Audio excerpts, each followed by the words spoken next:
gonna get easier. Ooh, child, things will get brighter. Someday we'll get it together and we'll get it undone. Someday when the world is much brighter. Someday we'll walk together in a beautiful sun. Someday when the world is much lighter. Ooh, child, things are gonna get easier. Ooh, child, things will get brighter. Ooh, child, things are gonna get easier. Ooh, child, things will get brighter. Someday we'll get it together and we'll get it undone. Someday when the world is much brighter. Someday we'll walk together in a beautiful sun. Someday when the world is much lighter.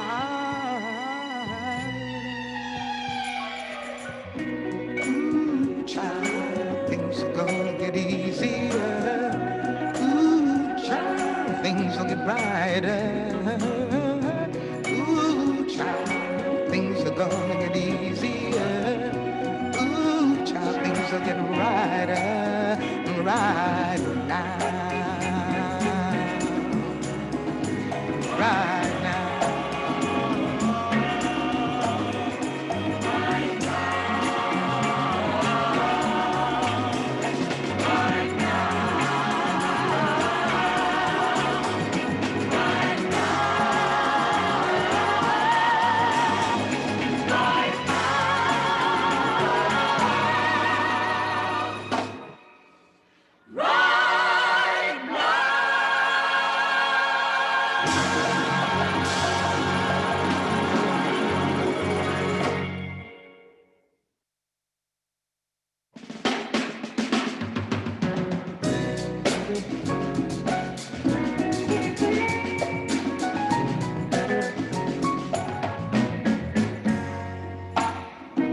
Ooh, child, things are gonna get easier.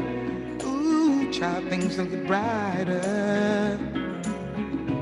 Ooh, child, things are gonna get easier. Ooh, child, things will get brighter. Someday we'll get it together and we'll get it undone. Someday when the world is much brighter. Someday we'll walk in the rays of a beautiful sun. Someday when the world is much lighter. Ooh, child, things are gonna get easier. Ooh, child, things will get brighter. Ooh, child, things are gonna get easier. Ooh, child, things will get brighter. We'll get it together and we'll get it undone. Someday the world is much brighter. Someday we'll walk together in a beautiful sun. Someday the world is much lighter. Ooh, child, things are gonna get easier. Ooh, child, things will get brighter. Ooh, child, things are gonna get easier.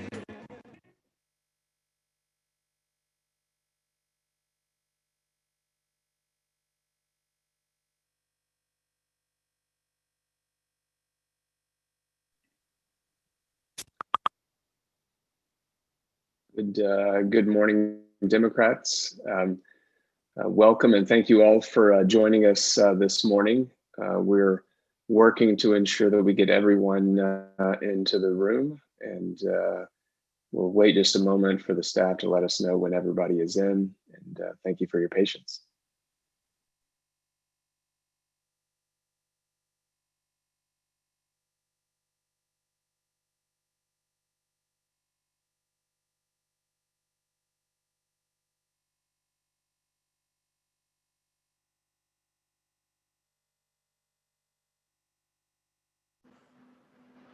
All right, Rusty, we have let everybody in.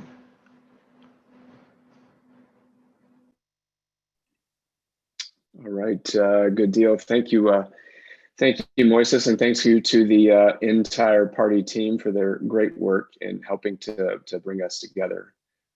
Again, welcome Democrats. I want to call this special meeting of the Executive Board of the California Democratic Party to order at 10:10 on January the 16th. As I said before, thank you all for joining us. And I would just say at the onset, I know many of you, most of you, probably all of you have experienced the same range of emotions that I have over the last 10 days. Obviously, the incredible high, the evening of January 5th and into the morning of the 6th, when we saw the election of 2 Democratic senators in the state of Georgia, giving Democrats ultimately control, will give Democrats control of the US Senate. And just that afternoon, seeing an insurrection by a mob attacking the very seat of democracy, incited by a sitting and now twice impeached president, and enabled by congressional Republicans, at least 8 of which are right here in California, all seeking to overturn the will of the American people. And meanwhile, we have thousands of Americans, hundreds of Californians dying each and every day. We have millions without jobs and challenges on every front. But on this weekend, when we celebrate the life and legacy of Dr. Martin Luther King Jr., I think the song that we came into this meeting with was incredibly appropriate. Things are going to get easier. Things are going to get brighter. And I know in 3 days, with the inauguration of a President Joe Biden and a Vice President Kamala Harris, brighter days are around the corner. Doesn't mean that all of our problems go away on January the 20th. I know my new year will start on January the 20th because I want to give 2021 a real shot at being a great year. And I think it has the potential to be that.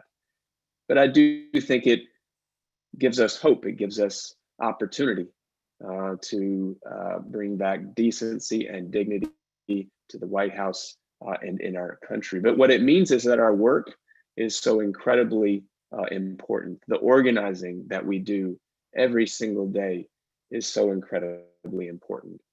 Confronting those that would take us backwards, that would take us back to some of our country and our state's darkest days. And we as California Democrats simply aren't gonna let that happen. And today, while we are focused on some, we're gonna be focused on some important provisions to ensure that our party continues to be strong, both internally and in best position to do the work externally. So with that, let's get rolling with the business of this meeting. And I want to turn it over to our Credentials Standing Committee co-chair, Michael Wagland. Michael.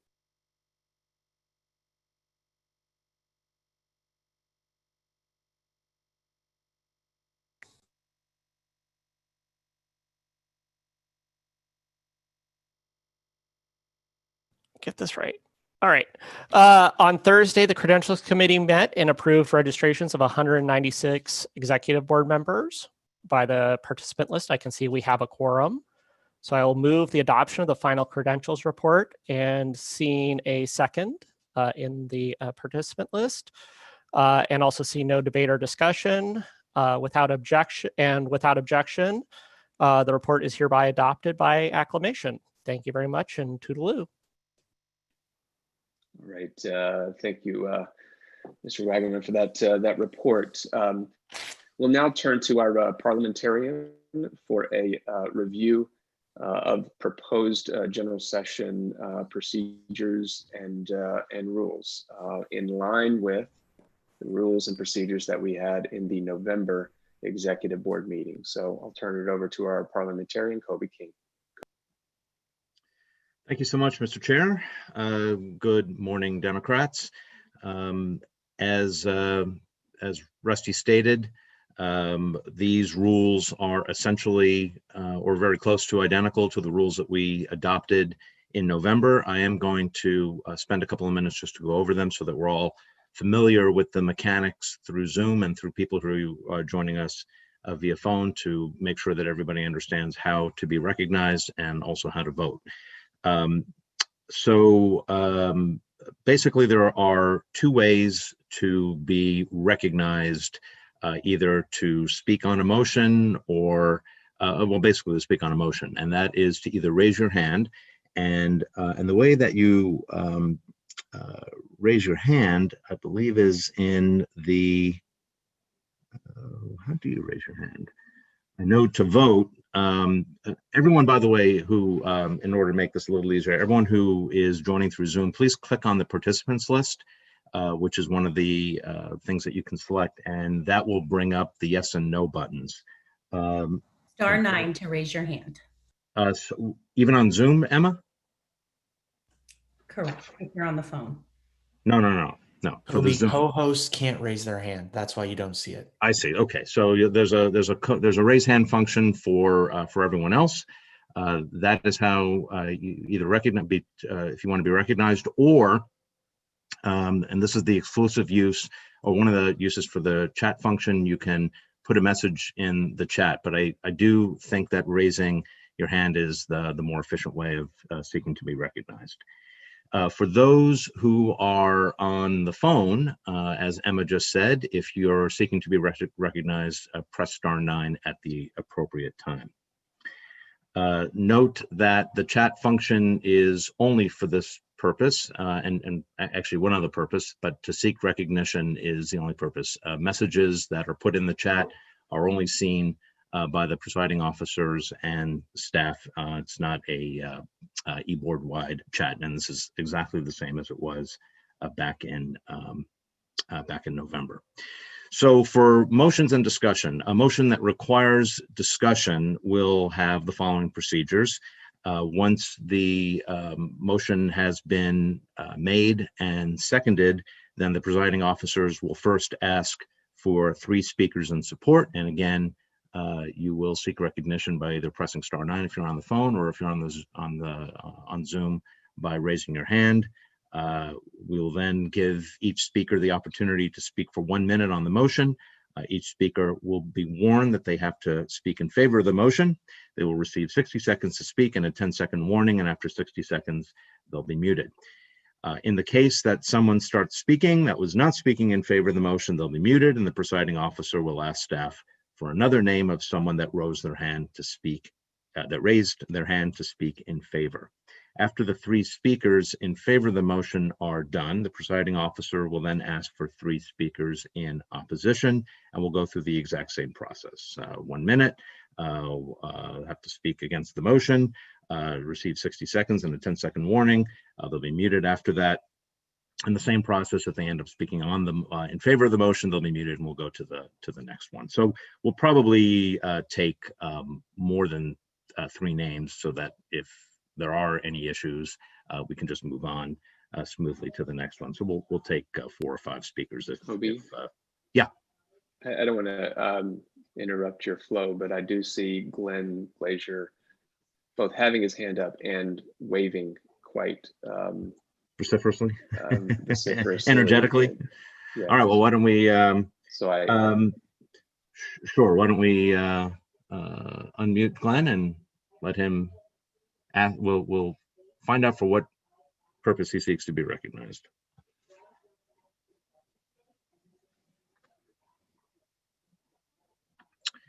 Will staff unmute Glenn?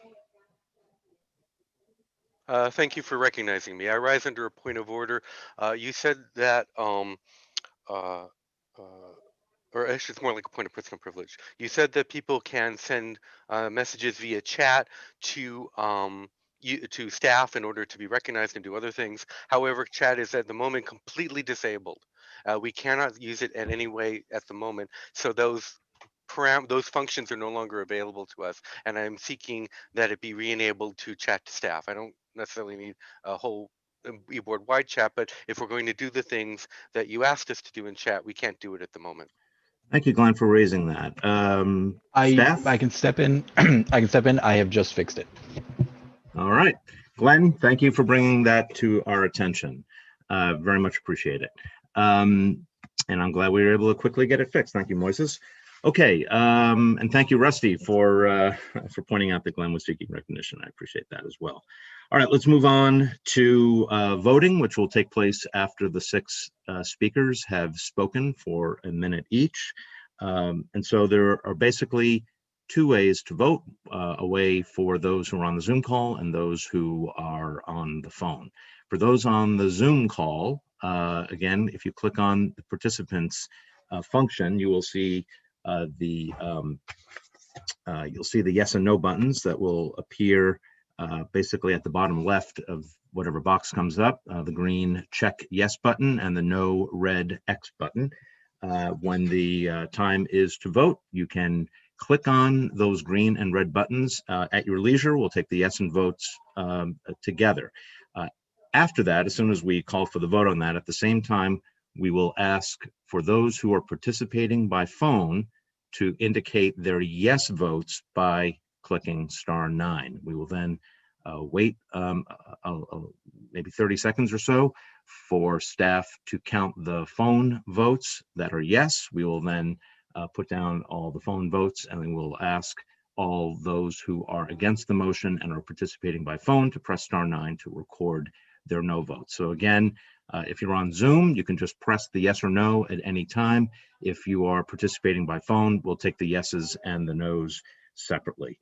After that process is concluded, presiding officer will request staff to announce the total of the vote, and we will move on. And that is really the end of the procedures. At this time, I would entertain, I see 2 people seeking recognition. Ricardo Ochoa, we'll unmute you and ask for what purpose you seek to be recognized. Oh, and let me add this. This is important, Glenn.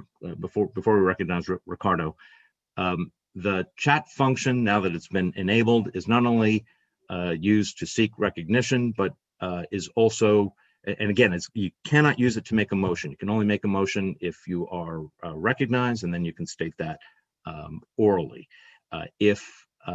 However, if you have a point of information or a point of order, you can do that through the chat, and the presiding officer and staff will be monitoring that to recognize those folks who are seeking points of order or points of information. Okay, and with that, let's unmute Ricardo Ochoa and see for what reason he seeks to be recognized. Ricardo, thank you. Yeah, 2 issues. One, I'd like to request that the rules that, at first I assume we're going to have some motion to adopt these rules, and I would request that a link to them be put in the chat so that people can have the rules handy throughout the discussion in case there are any questions. And the second point is, I see in the rules it's proposed that we use the yes/no functions.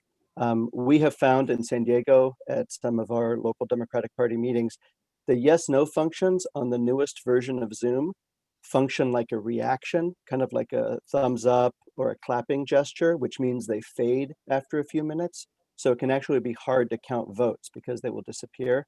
So I might suggest that you might take the yeses by raised hands or some other gesture, but just a forewarning that may be logistically difficult as we proceed. Okay, let me ask if Moises or Ben have any comment on that. It's a lot easier to use the yes and the no, but if in fact they do fade, that is problematic. Yes, in my experience with the meetings, the yes/nos fade. They fade slowly enough to where we can get an accurate count, because we're not counting individual yeses. We're taking the yes number and then adding anybody that would like to raise their hand to vote by phone. And so I haven't found it that it fades fast enough, but let me turn it over to Moises? Ben. Moises, so first, The first thing for Ricardo, I put in the chat, I put the general session procedures as the PDF so everyone can access it. Second, why don't we check how this first vote goes on approving the procedures? And at that point, I think then we can make a judgment call. I think that's a great suggestion. Why don't we do that? But Ricardo, thanks for raising that. And I do need a motion to approve the procedures as appropriate. Next person on the list is Jane Wishon.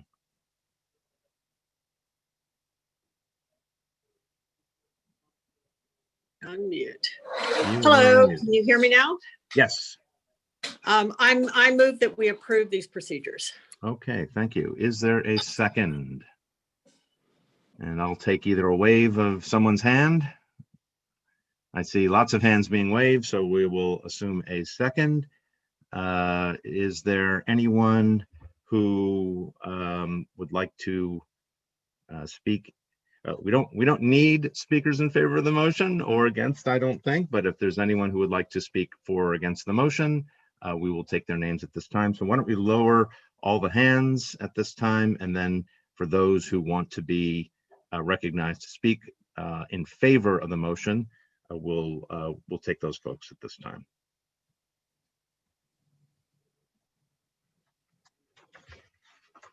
Okay, so everyone's hands have been lowered. So if you want to speak on the motion, all right, I see Dorothy, Reek. Anyone else?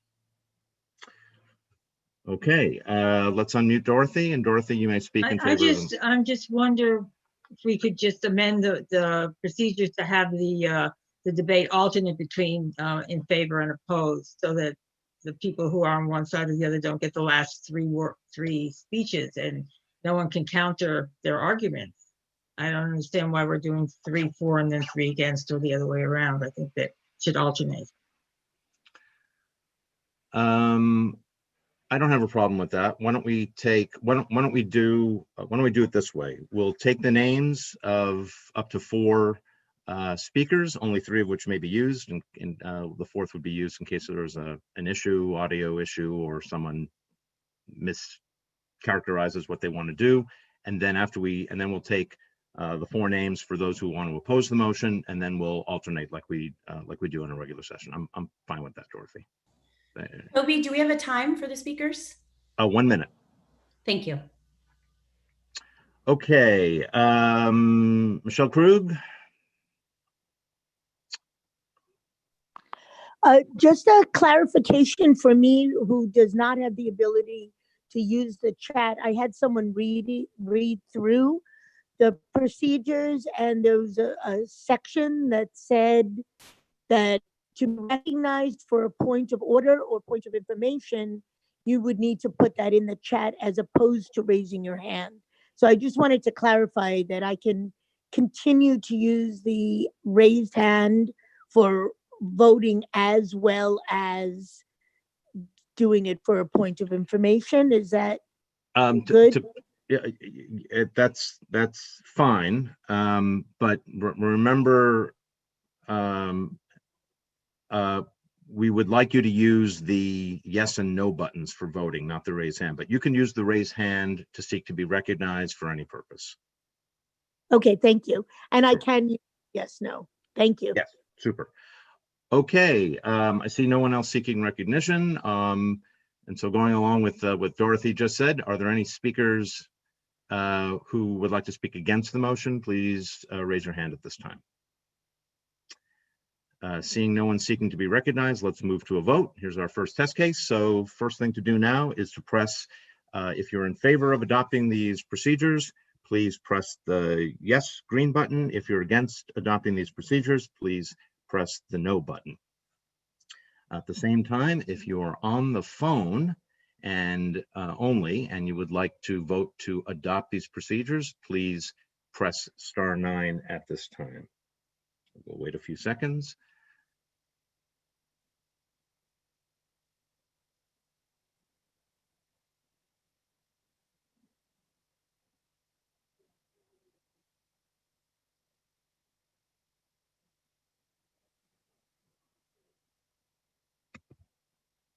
Again, those of you who are on Zoom, you can click the green yes and red no buttons. All right, it's been a while on the, let's lower all of the phone votes.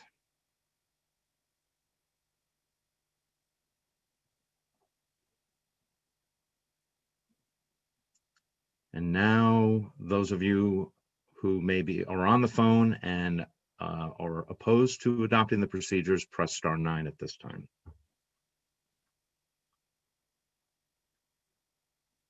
And then we'll ask staff to provide the totals.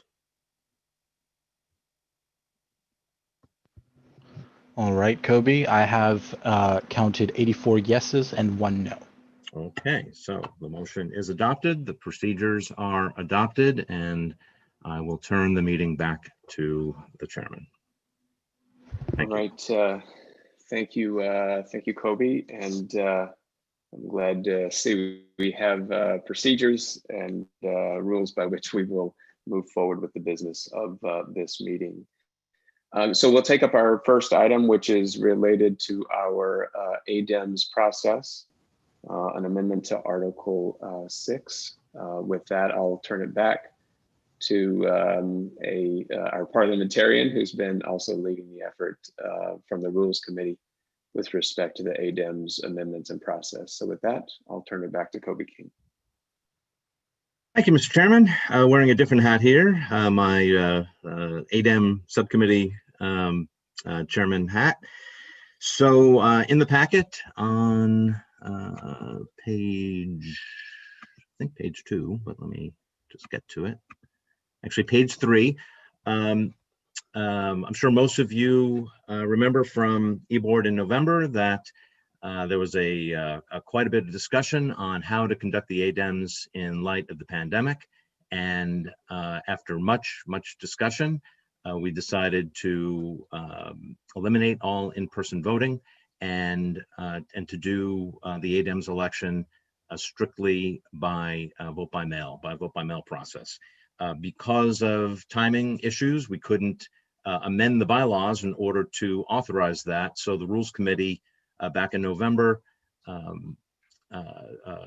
passed basically a retroactive, what would be retroactive, we adopted today, retroactive bylaws amendment to Article 6, Section 2. We would add actually a new Section 2, a temporary Section 2, which, as you can see on page 3, says, notwithstanding any other provision of this article, for the ADEM election for 2021, there should be no in-person voting in light of COVID-19. The COVID-19 pandemic. Voting shall be through a vote by mail. That process is underway. And then also, this Section 2 will expire on its own operation on July 1st, 2021. Now, to be clear, the next ADEM election is not until 2023. And as we always do, once the ADEMs are done for this year, we will, as we always do a deep dive and review of the process and decide how we want to adjust things for 2023. I have a feeling, just editorializing for a moment, that there may be some things about this vote by mail process that we may want to retain going into future cycles, but that is that'll be a question for 2022. So with that, that is the extent of of what is before us right now. And so with that, I would see if there is, I see 2 hands raised. At this point, I would take a motion to adopt the bylaws that are before us. First person whose hand was raised is Henny Kelly. So let's unmute her. And this is not for debate, by the way. This is basically just to make a motion, or I guess we could take questions if there are questions at this time. I believe I was unmuted as well. Just heads up. Okay, I'm Henny Kelly, and I basically am asking a question or making a comment. I don't know which, but I have been seeing people complaining about one thing, and that is, of course, that they cannot register on the day, of voting. basically, the understanding is that when we do these things in person, you can come in and register as a Democrat on the day. But in this instance, we couldn't. I believe that that was the only way we could do it. But I just wanted to raise that because there have been complaints about it. Thank you, Henny. I appreciate that. And you are correct. The system that we use to implement vote by mail cannot allow for same-day registration, and that is definitely one of the downsides of this. I will say, as we move forward, and Richard, Ricardo, you'll be next. And I don't know, I guess I could leave this to the chair to some extent, but really what we have before us, the ADEM system is already in place. It's essentially, it's all over but the shouting, so to speak. What is happening, the deadline to register has passed. People hopefully now are getting their ballots and should put them back in the mail as quickly as possible. I think the chair is going to talk a little bit more about deadlines for receiving ballots a little bit later today. But at the end of the day, the system is the system. And as I said, we will have a deep dive on what went right and what went wrong after the process is concluded.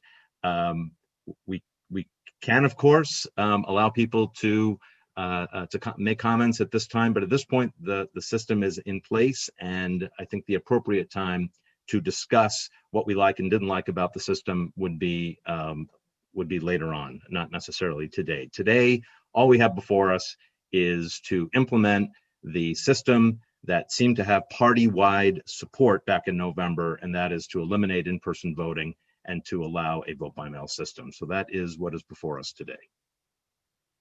Thank you, Henny. Ricardo, let's unmute Ricardo.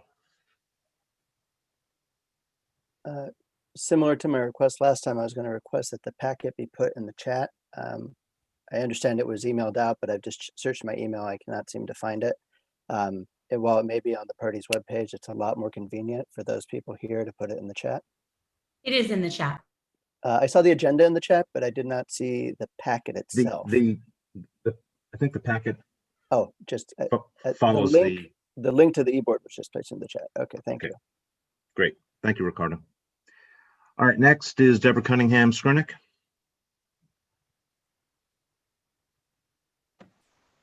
Hi, I'd like to make a motion to move this forward. Is that what we're doing now? Yes, sure. I thank you very much for that. I'd like to make the motion.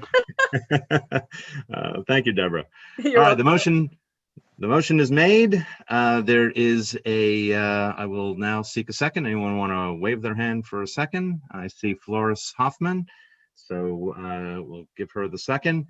And at this time, I'm going to we're going to ask staff to lower everyone's hands, and then we will take the names of up to four speakers who may want to speak. So raise your hands now if you want to speak in favor of the motion. We'll take up to 4 names. I see Deborah, Lee Fink, Florice, and Ricardo. Lee Fink, Florice Hoffman, and Ricardo Ochoa. Remember, we're only going to take the first 3 under our rules. So Ricardo, you'll be our backup. Sorry, Kobe. I just wanted to briefly mention. It looked like Ricardo briefly had his hand up and then put it down. I'm not sure if that meant he was not. Gotcha. Oh, it looks like he's not wanting to speak. Okay, super. So we have 3 speakers, and I see no one else being asking to be recognized. So let's put their hands down. And then in accordance with the Dorothy Amendment, we will now ask for for the names of up to 4 speakers to speak against the motion. So let's wait for those hands. The hands are down. If anyone would like to speak against the motion, I see Ricardo and Glenn Glazer.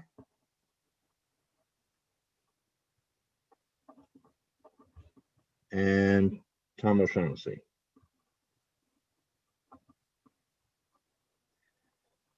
Tom O'Shaughnessy's hand is down, it looks like, so maybe Tom did not want to speak against it.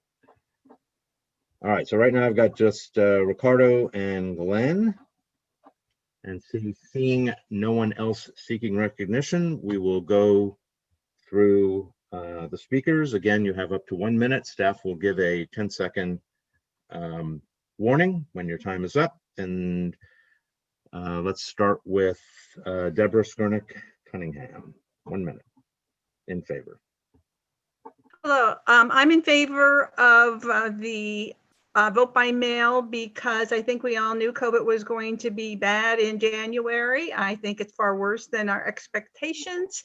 It makes sense for voters. Just as a regional director, I'm just making sure I'm educating everybody that is running, as well as the general public, through Facebook, social media, emails. And as long as we keep doing that, I think this is the best way moving forward to making sure the process goes smoothly and everyone gets a fair shot in the election process. Thank you. Thank you, Deborah. Next speaker is against the motion to adopt the bylaw amendment, and that is Ricardo Ochoa. 1 minute after you've been unmuted. Actually, seeking recognition to make a motion to amend. That I didn't know what the process would be, so I figured I'm opposed to it as currently written. Is that in order at this point? Depends on the amendment. Okay, so I would like to amend this to add a section C, and I guess I'll state the amendment and then, which is that candidates for ADEM be allowed to obtain the list of people who have registered for a ballot so that they may campaign, and to add an amendment D that the time by which the ballots be returned, given the delay in the mail, be extended by 1 week from the current deadline of January 27th, so that people have time to obtain that list and campaign, and we don't have such a short turnaround for people to return their ballots. Okay, so you want to add a section to allow candidates to obtain the list of registered voters, and you basically want to extend the time. Are you asking to have the time for the registration to be extended, or just the time to be returned? I'm not making that motion at this point, and I'm assuming I'll get a chance to speak in favor of my motion if it receives a second, or do I need to raise my hand again for that? Well, I want to clarify. I want to clarify. There's no reason why we can't have both amendments at the same time. I want to clarify again. You want to have a subsection or section C, subsection C, to provide for candidates to be able to obtain the list of registered voters in their district. Is that right? Yes. And then the subsection D, I wanted to clarify, you're looking to extend the time for ballots to be returned. For ballots to be returned. By 1 week, which would be February 3rd. Right. Okay.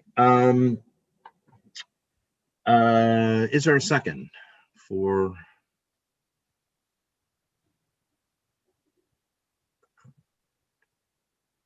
It's a little hard to tell with the hand. Oh, Kobe, I just want to say I did get a message just now from Monica Brown that she seconds the addition. Okay, great. Okay, so the amendment is moved in seconds before the body. Before we move to discussion on the amendment, I'm going to make a comment on the time for the second part. And then I'll allow staff to give any comments on this. I will say as a general rule, as someone who's been obviously very involved in this from the beginning, that the deadlines are something that we have spent a lot of time thinking about and a lot of time talking about. And I think one of the issues that I think people need to recognize is that the bylaws have a February 7th deadline for appointors to get their appointments into the state party. And that is something that we do not have the power to change now. As it turns out, in 2021, February 7th falls on a Sunday, and so the date is moved to Monday, February the 8th. But that date is pretty hard and fast.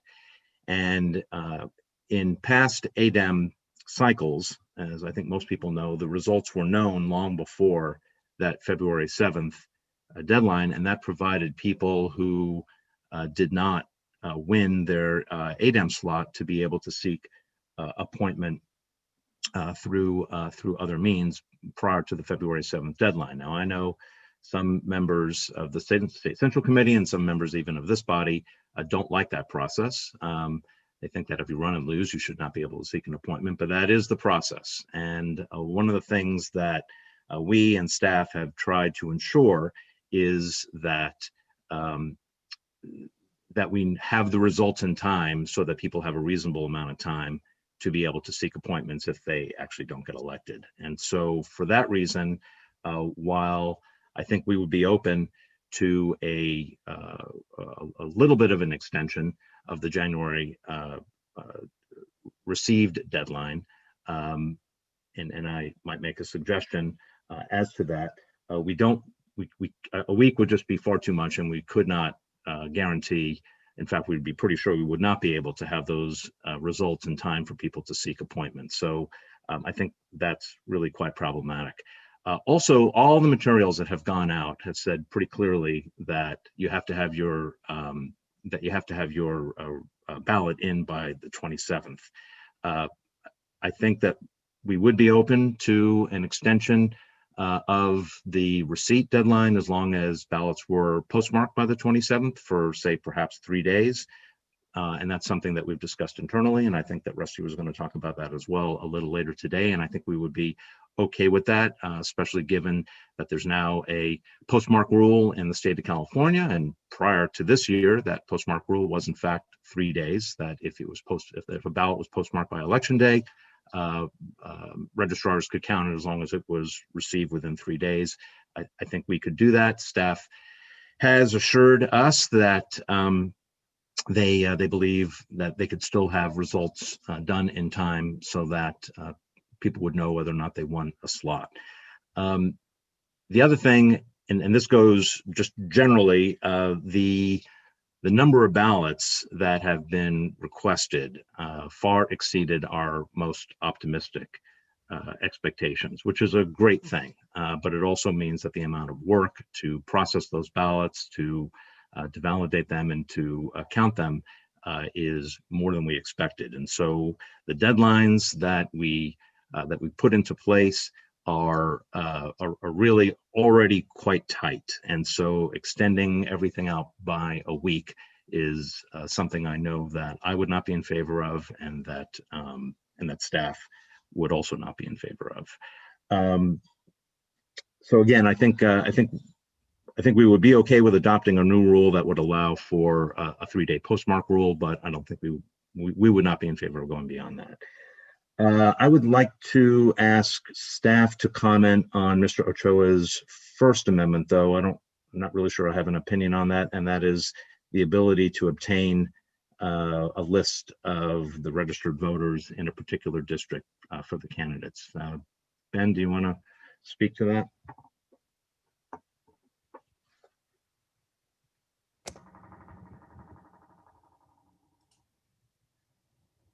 Sure.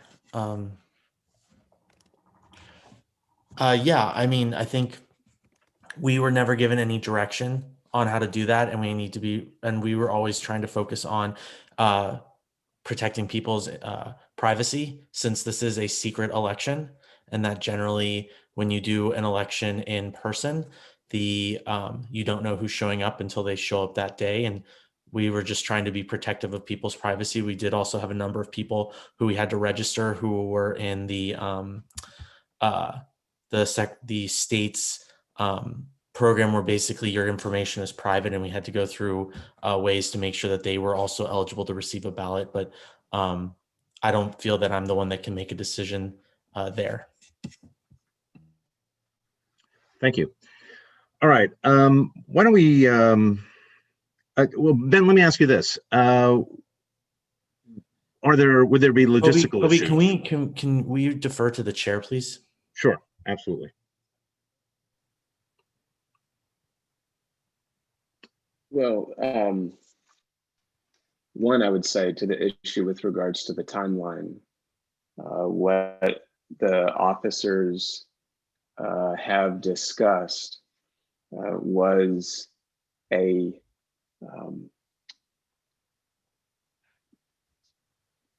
rule that would essentially ensure that ballots that were postmarked on the 27th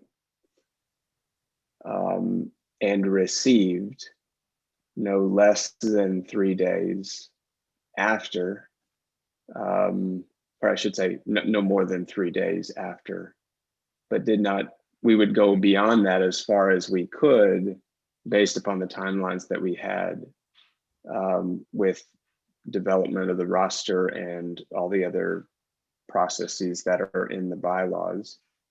I think the certain agreement amongst all the officers was postmark and counting afterwards. There was unanimous agreement about that. I know that there was some conversation about extending it beyond 3 days after we talked with staff and the timelines that it takes in order to get ballots processed and counted and reviewed, all that. 3 days is really the max that we can do, and we are pushing it on the timeline as it is. So setting aside this potential amendment, what I had planned to relate to the body was the plan to count ballots that were postmarked on the 27th, count ballots up to 3 days after the 27th, so until January the 30th. And then obviously they needed to have a postmark and they needed to arrive within 3 days. That was the extent of what we could logistically do, given the number of ballots that we're dealing with and the tight timelines for registration, for receiving and submitting. With regards to the list of who registered and who did not, I do think there are some, there's the whole voter file, and then there's those that registered for this election. And yes, there's more than there's normally been. There's 170,000. We are, planning to post as soon as this meeting is complete, the number of registrations within each district. But at this point, I would say, put the question to the body. We can figure out what information is provided or not if the measure passes. But I would simply say at this point in time, put it to the floor, put it to a vote. Great. That is what we will do. I think it makes sense to split these up. So why don't we take the First Amendment to allow candidates to obtain a list of those who were registered through the 11th. Why don't we take that first? So I'm going to ask that the hands be lowered. And now we will take. Hey, Kobe, I'm really sorry to butt in. This is Ben. We never got permission to post these, to provide these people's names to people. And I think that there would be serious ramifications if we started posting 100,000 people's names online who signed up without giving us permission. And I would not feel comfortable doing that until the party had an opportunity to speak with counsel of whether or not we have a right to do that. I'd be very concerned about what would the liability and exposure be to the party. So I'm flagging that right now as from the staff level of this. We need to we need to get some insight before any decision like that is made. We did not have that. Yeah, in I the agree with, disclaimer. yes, I agree with Ben on this one. This is Emma. Okay, I think what we should do is probably have a discussion and vote on this, and then, but I think the understanding would have to be that it would be subject to review by legal counsel, and if it was found by legal counsel that it would put the party in significant legal or financial jeopardy, that we would not implement it. Toby, can I make a suggestion? Can we repeat the Yeah. motion and then can we put everybody's hands down? Yes. And then okay, thank you. I'm sorry. Yeah, no problem. Okay, let me, actually, I'm gonna, let's unmute Ricardo.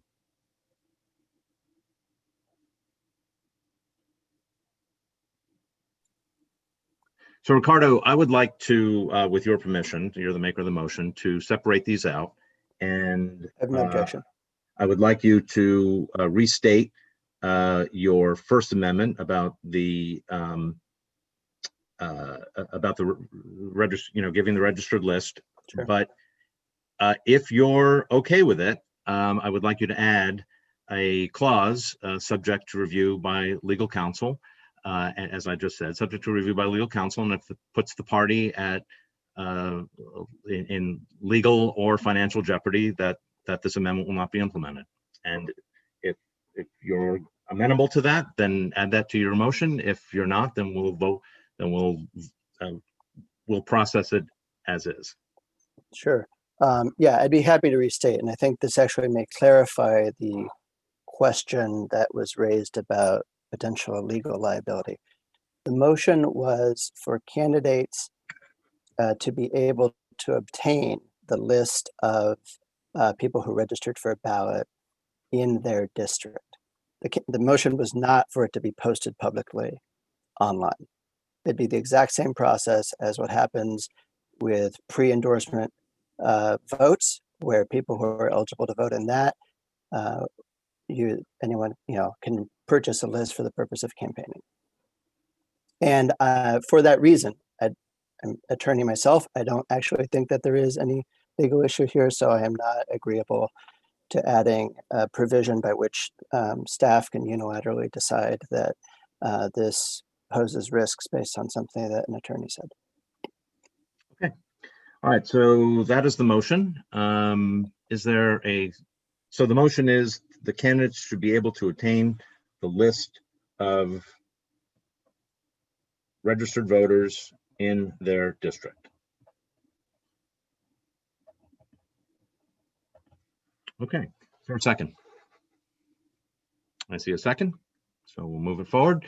All right, let's lower all the hands, and then we'll allow Mr. Ochoa to speak on it. So I'll take 3 additional pro speakers, and I see Sergio Carrillo. No, this is those who want to speak in favor of the motion. So I'm gonna lower the hands. Yeah, lower the hands, and we'll take it all over again. And Ricardo is going to be the first. All right, so Keith Umamoto, William Monroe, and Yusuf Bagani. All right, so let's lower all the hands.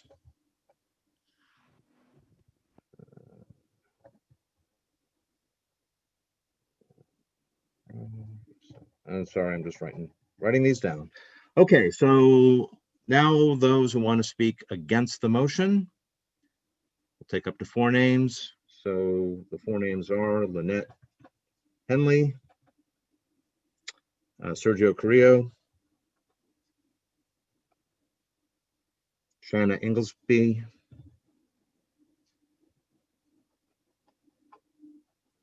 and Jane Wishon. Okay, so the speakers will go back and forth. So Ricardo, the floor is yours. 1 minute, please. Thank you. So first of all, this is not a secret election. This is a secret ballot, although even then it's not technically a secret ballot, because since you have your voter ID on the ballot, it could possibly be traced, but it's not being publicized. But it's not a secret election.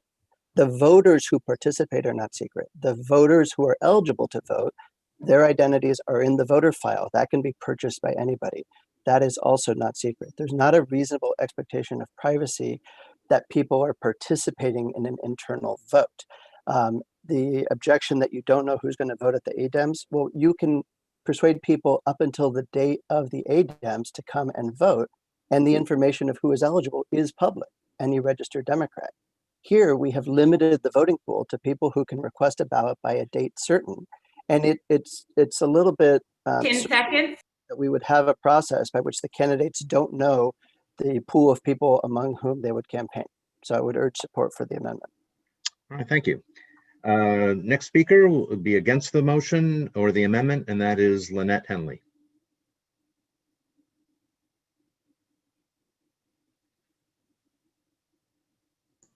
Good morning, Democrats. I am against this motion because if we were having an in-person election, you would have done all of your campaigning, as Ricardo said, prior to. You would have not gotten a list. You would have had a 1-minute speech to convince anybody that was there to vote for you. And I think this is an extraordinary measure at this late time to think about how to do an additional outreach. So I would be opposed to this amendment, and I would urge you to vote no.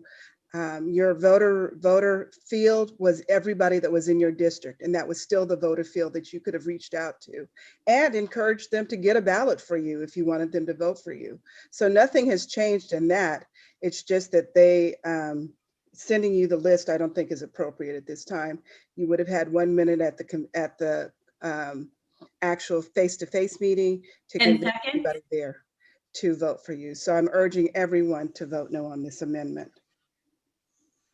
Thank you. Next speaker in favor of the amendment is Keith Umamoto. Keith actually just informed me that he had technical problems in removing his hand from being raised. So he will want to have somebody else. All right, let's move to William Monroe then.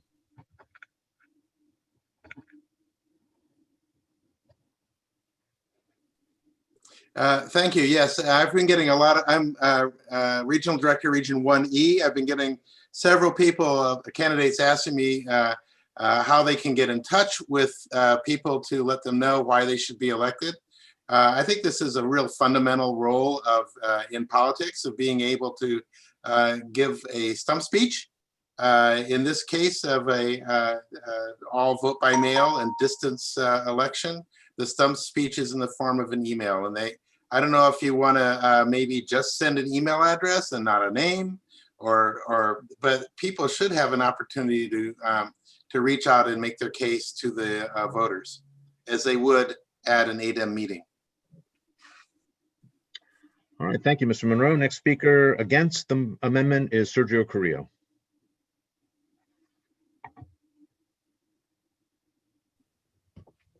Good morning, everyone. Sergio Carrillo, Regional Director, Region 16.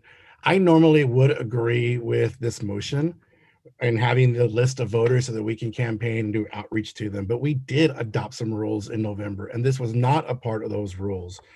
And although the maker of the motion says there's no expectation of privacy, there also was an expectation this information was not going to be sent out.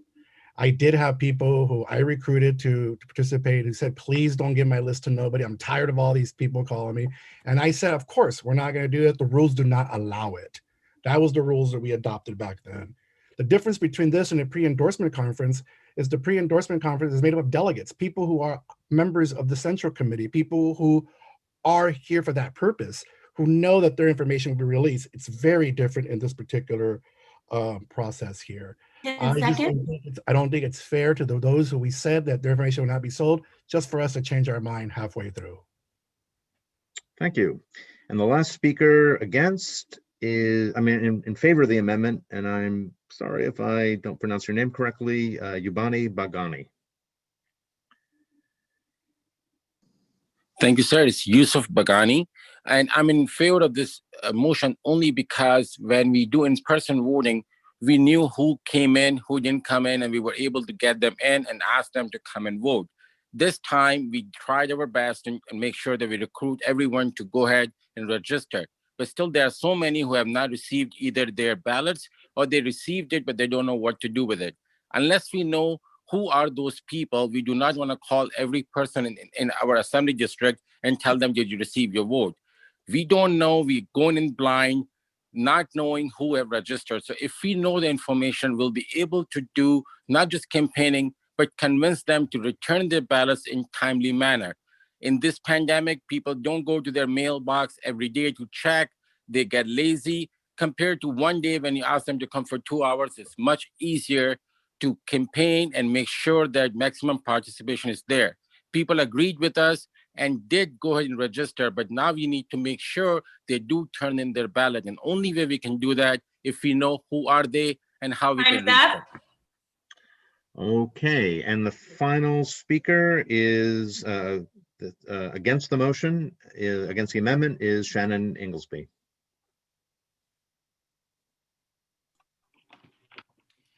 Yes, I would like to speak against this.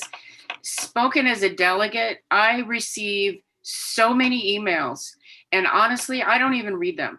I don't answer my phone if there's a phone number that is not already in my address book. I figure if it's a legitimate call, they'll leave a voicemail, I'll call them back. I don't think this is really an effective way to bring new voters in by barraging them with campaign stuff for people they don't even know.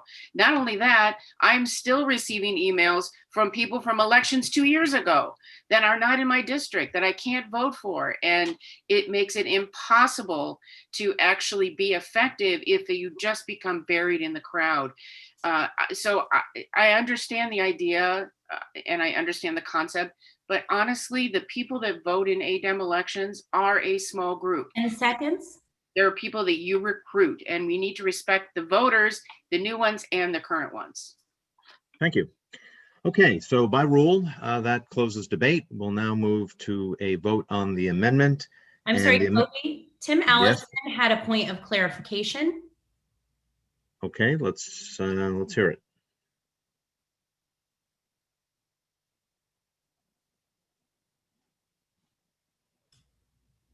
Can someone unmute Tim Allison, please? Okay, Kobe, can you hear me? Yes. My point of clarification was, if this vote were to pass, would staff physically be able to accomplish the aims of this motion? We have 11 days for ballots to be postmarked, which is an incredibly short period of time. So I'm just wondering, if we did indeed pass it, could it actually be done? Tim, I do not know. That would, I think that's something that either Rusty or Ben could address better than I could. But we're not sure. We're in uncharted territory here. I understand that a motion that cannot be reasonably implemented would probably be ruled out of order, but frankly, I'm not sure. So let's take the vote and see where it goes. Okay, so let's move to a vote. So again, if you open the participants link. I'm going to clear the first now. Okay, great. All right, so now please click on the green yes or the red no. And those of you who are joining by phone, please indicate your support for the amendment, which is to release the list of registered participants to candidates in that district by clicking *9 at this time. No votes, we'll get to you in a second. Those of you on Zoom may click the green or red buttons in the participant link. And then, just in case anybody's having any issues, if you cannot see it, it is either under the participant menu or the reactions menu, and it'll be a yes or no on Zoom, depending on your vote.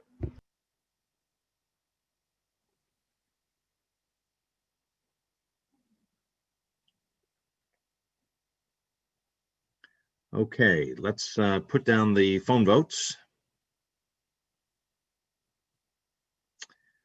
Those of you joining by phone who will want to vote against the adoption of the amendment, please press *9 at this time.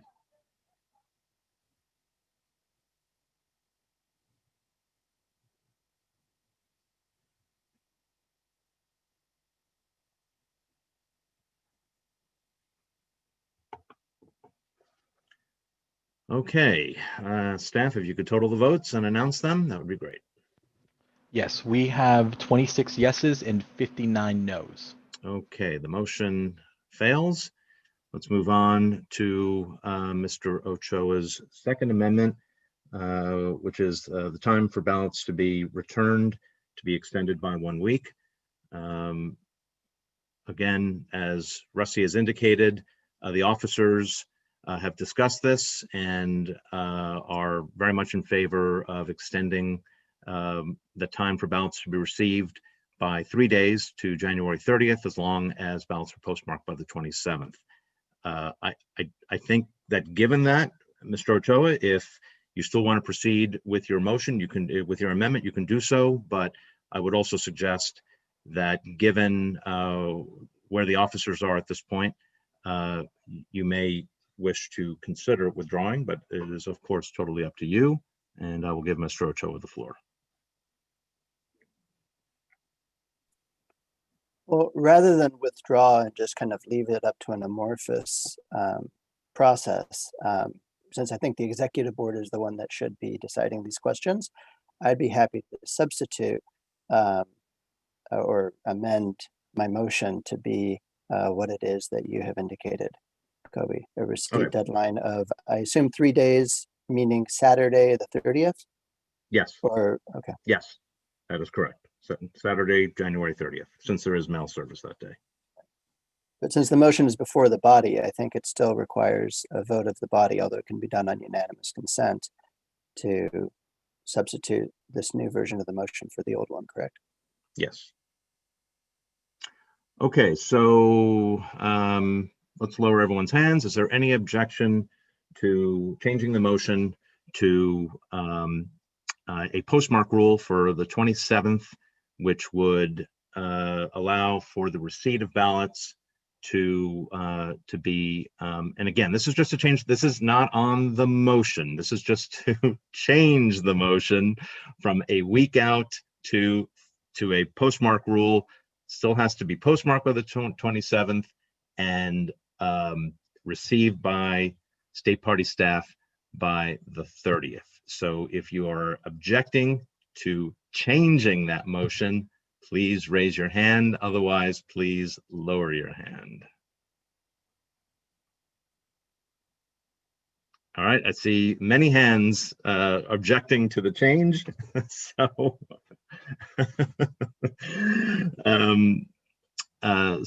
so be it. Let's I guess who seconded this motion? Anyone remember? I received a second from Maria Alegria. We can use that. Okay. All right. So the other thing we can do, Ricardo, is we can have the seconder and the maker, that's you and Maria, withdraw the motion and make a new motion.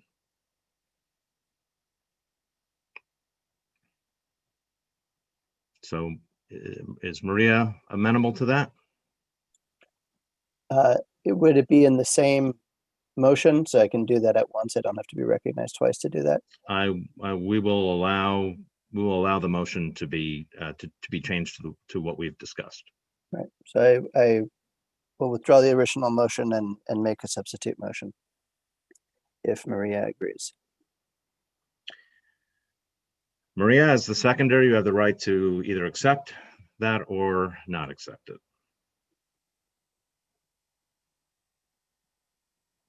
Yes, yes, I'm sorry. Yes, I was trying to put it in chat. Yes. Great. Okay, super.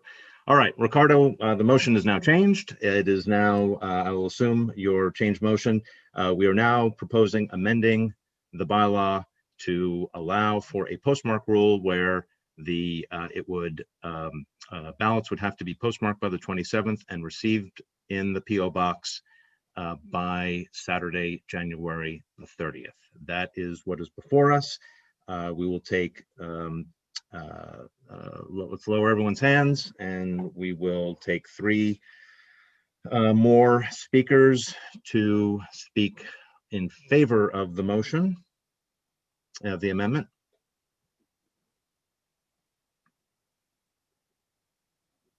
All right, so Are we lowering everyone's hands? Okay, here we go. All right, so Michael Wagaman, Primo Castro, and Deborah Cunningham. All right, those will be the 3 additional speakers. Hold on. Castro and Deborah Cunningham. All right, lower everyone's hands. And those who want to speak against the motion, the amendment. Eleanor Rewerts, Deborah Vinson. All right, seeing no others seeking to be recognized, let's move to the first pro speaker, which will be Ricardo Ochoa. Am I still muted? Nope, we Great. can hear you. All right. I will defer. I don't need to speak to let the other 3 speak.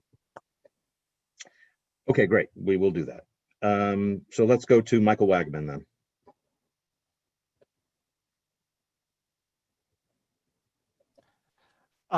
Having worked on the state law that put the 3-day postmark deadline in, I support it. I would hope that the motion maker would accept 2 friendly amendments, which are 1, to reference that it's postmarked and arriving 3 days after, or if it has a missing or illegible postmark and arrives 3 days after, about 10 to 12% of mail doesn't have a legible postmark, and we want to make sure those are counted. And 2, that if we are putting in the bylaws, we reference the USPS, but also bona fide private mail delivery companies. So if somebody FedExes it or UPSes it, that's not technically a postmark, and we would want those counted and treated equally. That mirrors state law. Ochoa, those amendments I assume are acceptable to you. You can wave your hand if you're okay with that. Or let's unmute him. Again.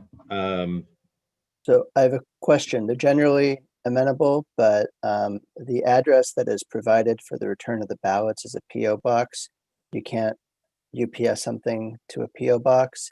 So if we had some clarity, if it would be UPSing it to the, or I would say UPS or FedEx, but we should be using Union Services. So UPSing it to the party offices, would that, if that's the intent of that? No. Michael, can we divide those 2 at least? I'd be amenable at least to dividing them. I think the first one, which is if there's a missing postmark, as long as it's received by the 30th and there's no postmark, I think that makes sense. I agree. Given the postmark issue, I'm happy to withdraw the first part, and as long as we address the missing and ineligible postmark issue, that's the more important. Yeah, I'm amenable to that. Okay. Maria, you're amenable to that as well? I see Maria nodding her head. So we'll make the motion to include missing or illegible postmarks as long as they are received by the 30th. Okay. All righty. Thank you, Mr. Wagman. First speaker against the motion is Eleanor Rewerts. Perhaps I am butchering that name, but let's unmute her.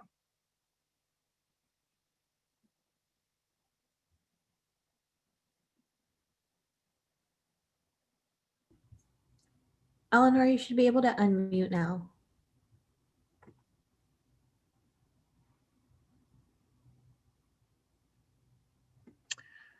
Eleanor, are you still with us? If so, you should be able to unmute yourself and speak. All right, let's take the next speaker, Deborah Vinson. Deborah, we'll unmute you and then you'll have 1 minute.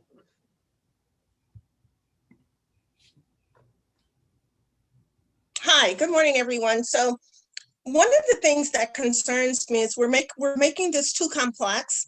And so I think that I heard someone mention that because we're sheltering in place in COVID, people aren't going to their mailboxes, people are lazy. I don't think the party can take responsibility for that.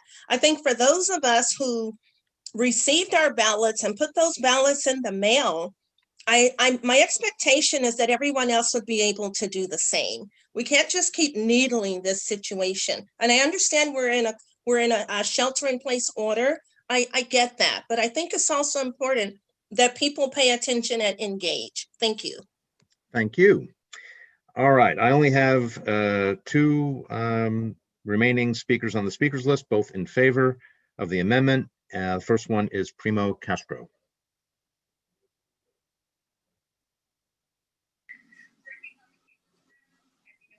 Great, everybody. Thank you very much. Good morning, Primo Castro, Regional Director for Region 15. And, to tell you the truth, there's no doubt that this ADEM election has actually been mounted with lots of questions, with a lot of uncertainties, not just even the pandemic, but just the process of administering this election. I think one of the things that we definitely have to do is it just makes sense to give people the extra time. Obviously, we're coming out of the holidays. Mail is still kind of sluggish in a lot of the urban major areas and stuff.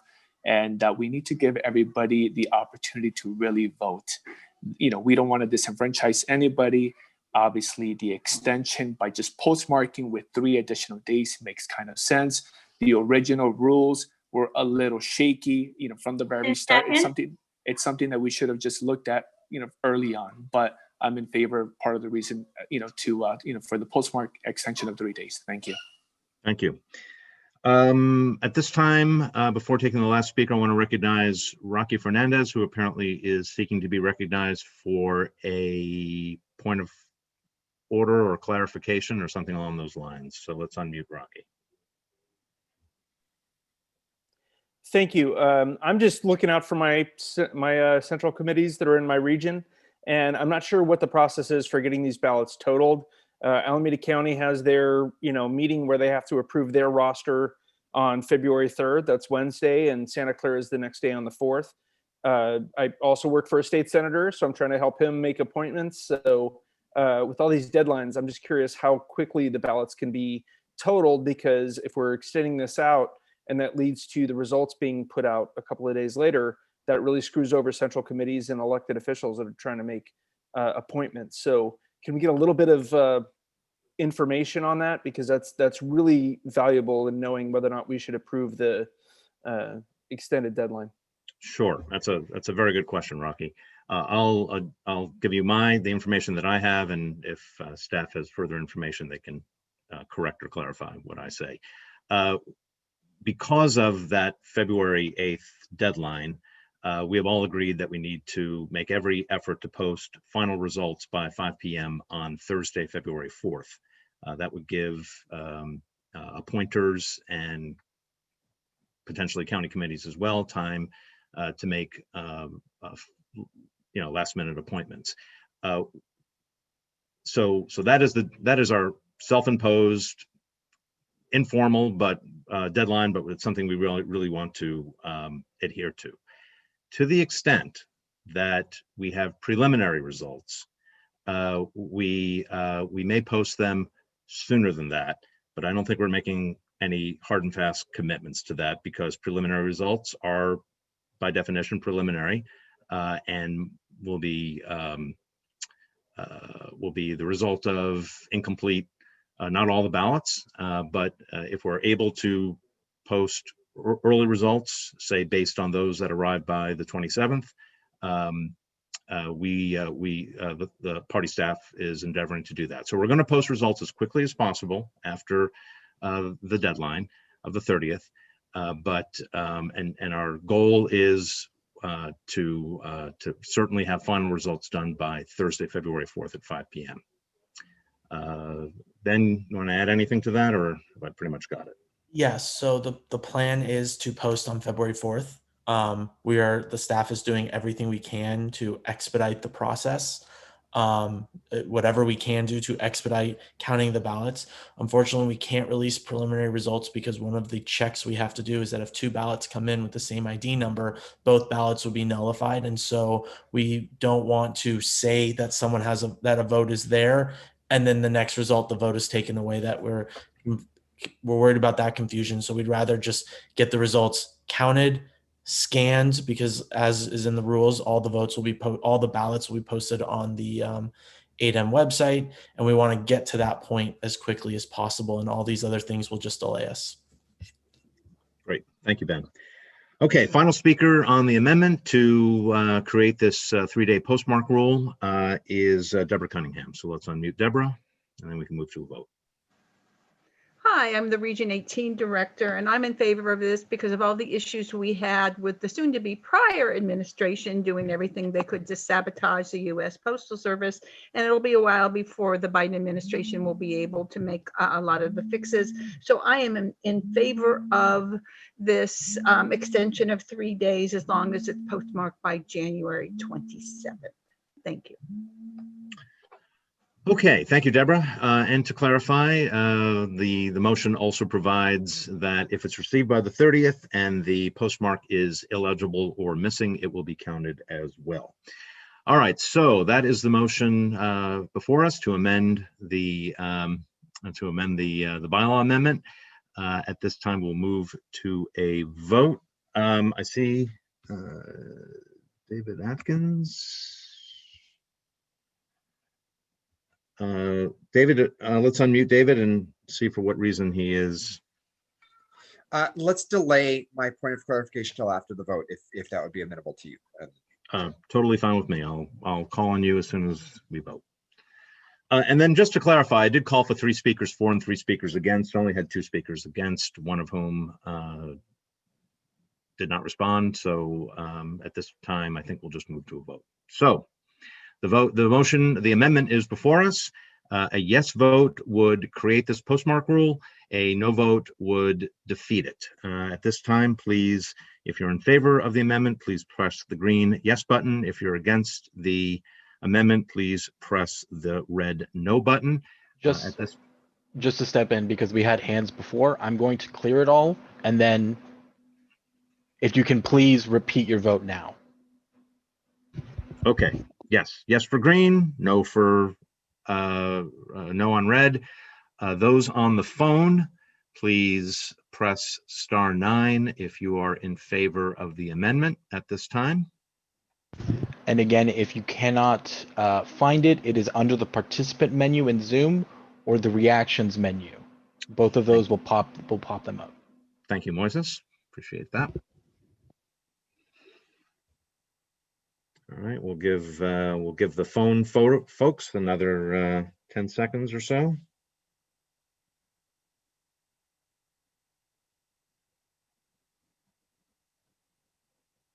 All right, let's lower the phone votes. And finally, still waiting for those to be lowered.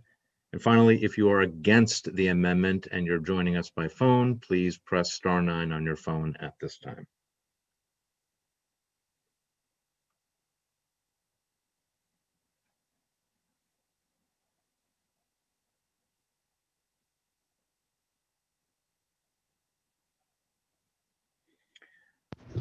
All right. Okay. All right, I have 81 yeses and 9 nos. Okay. The motion is adopted. Okay. Let us now go, we're back to the main motion, and we're back to the speakers on the main motion. We heard from Deborah Skurnik Cunningham. We heard from Ricardo Ochoa. So now we're just going to keep the same speaker stack. So we have 3 speakers remaining, 2 in favor and 1 against. And the first, but it's now on the motion as amended to create that postmark rule. So the next, Kobe, David, you were going to call on David's point of clarification. Thanks, Gary. All right, so let me just tell people what we're going to do. I'm going to recognize David for a point of clarification, and then we're going to go to Leo Funk, Glenn Glazier, and Florice Hoffman in that order. So let's unmute David and ask him for what purpose he seeks to be recognized. I'm seeking to make a point of clarification, just trying to get information, because to Rocky Fernandez's point and to a lot of the issues that are surrounding this, the big thing, and as a member of the Credentials Committee, the big thing that is problematic here is our February 8th deadline. Would it be in order to, not obviously interfering with this motion on the table, but to move or even internally within the CDP to shift the deadline, that's February 8th deadline for certification back, and also the deadline for legislative appointees back. Or is that problematic somehow? That's I think the big challenge here. David, that's a great question, one that we have considered internally. I do not believe that the body has the power to shift that deadline at this time. It's in the bylaws. The motion that is the amendment to the bylaws that is before us only applies to Article 6.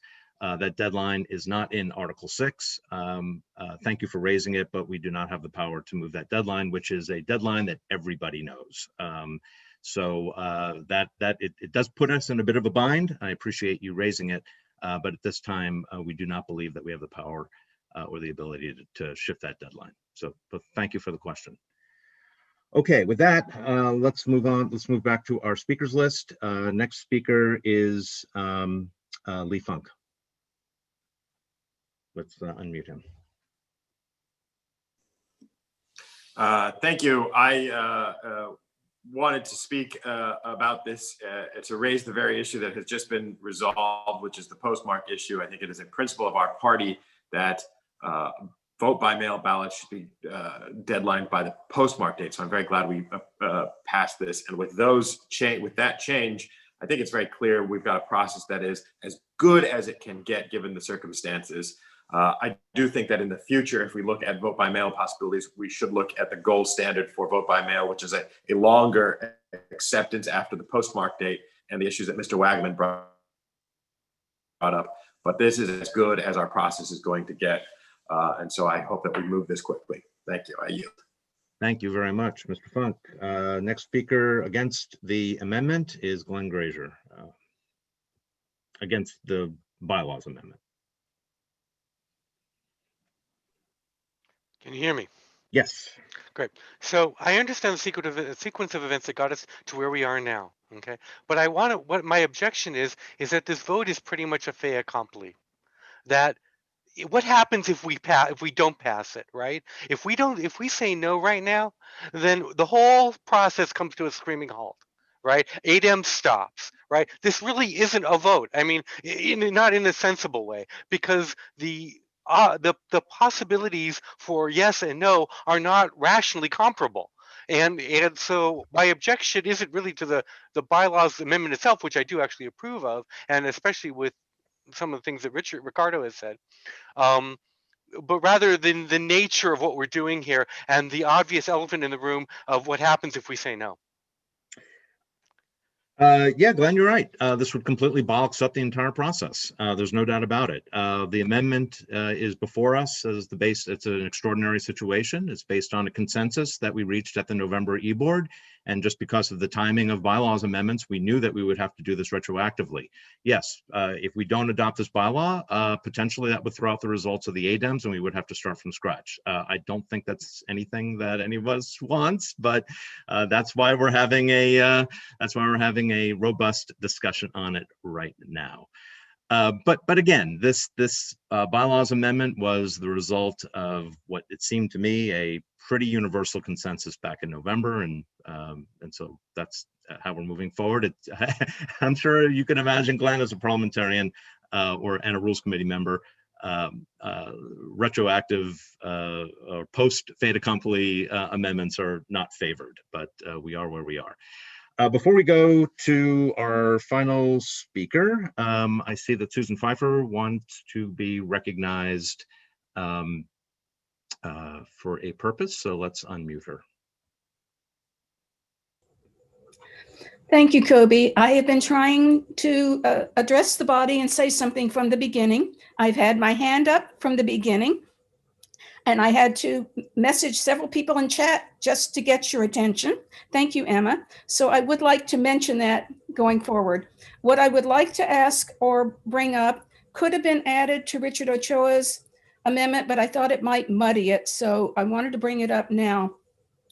In that we just got through the Georgia election and the general election. And one of the things we were telling voters when we phone banked, if it was beyond the deadline or the realistic deadline to mail ballots, put them in a drop box. And there were drop boxes everywhere. And I'm wondering why we can't have something in Sacramento at the party for, I know I'm in San Francisco, it's drivable, and a lot of areas are, a lot aren't, but people that want to collect ballots from their supporters who were not able to get them in the mail in time, that they could collect them and FedEx or UPS them to someone in Sacramento to put them in a drop box.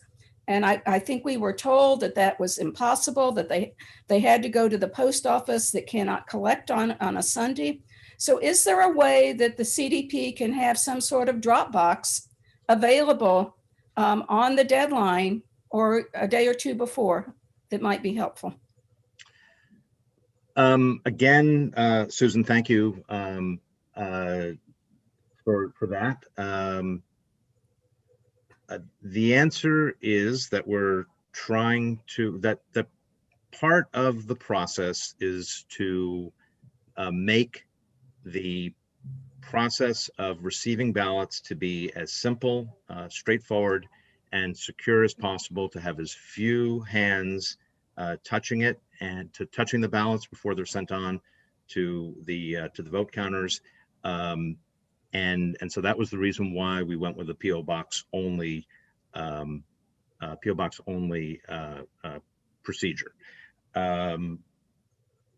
At this point, I think staff is probably not inclined to change the procedures that have been adopted and that everyone knows and that have been discussed at length today. I will see if Rusty or Ben have any additional comments, but I think my inclination is just to leave things the way they are. Could we consider this in the future? I do want to thank Rusty and the rest of you for all of the accommodations you have made, because I know this has been a little bit of a messy process because of COVID and the speed in which we're doing it. So I'm asking this in a friendly manner. I appreciate that. I appreciate that, Susan. And I will say, as Gary and I say, every 2 years, we of course will always, we do a deep dive on the process after the conclusion of every cycle.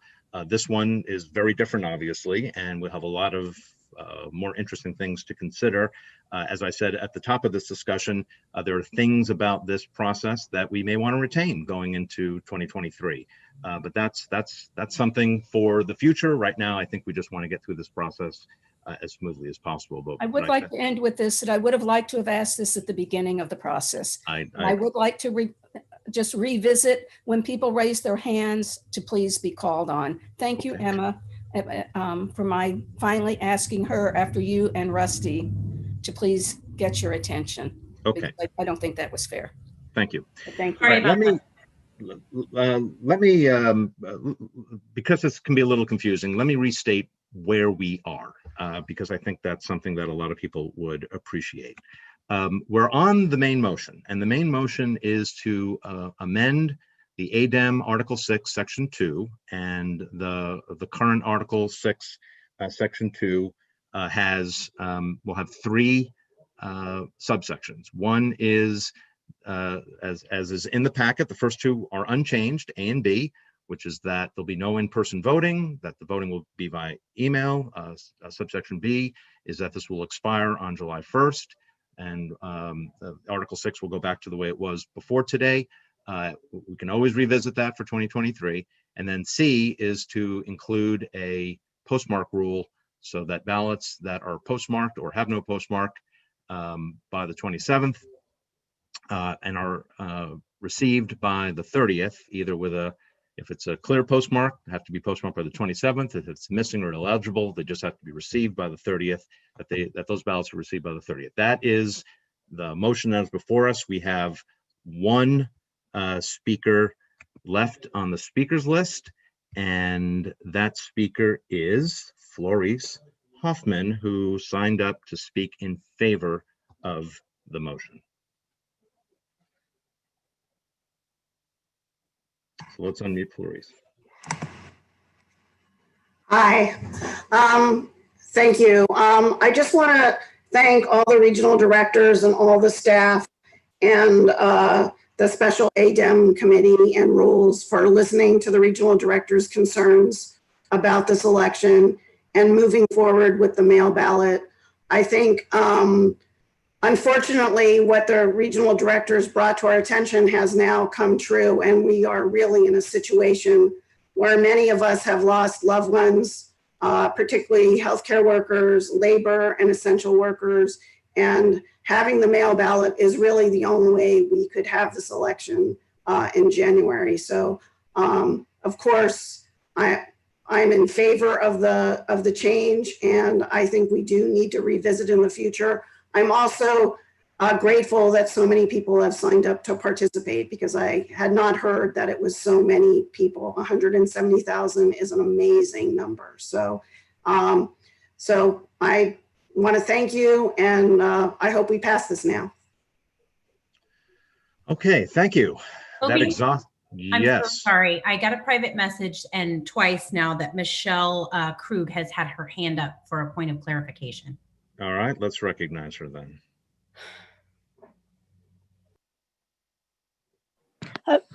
Thank you, Emma, and thank you, Kobe. I actually called Esteban, and you did what I wanted, which was to repeat the motion entirely so that I knew exactly what it was I was trying to vote on. Yep. But there does seem to be, and I don't know what the answer is, but it does seem to be challenging to see people's hands, perhaps because it's happened a couple of times.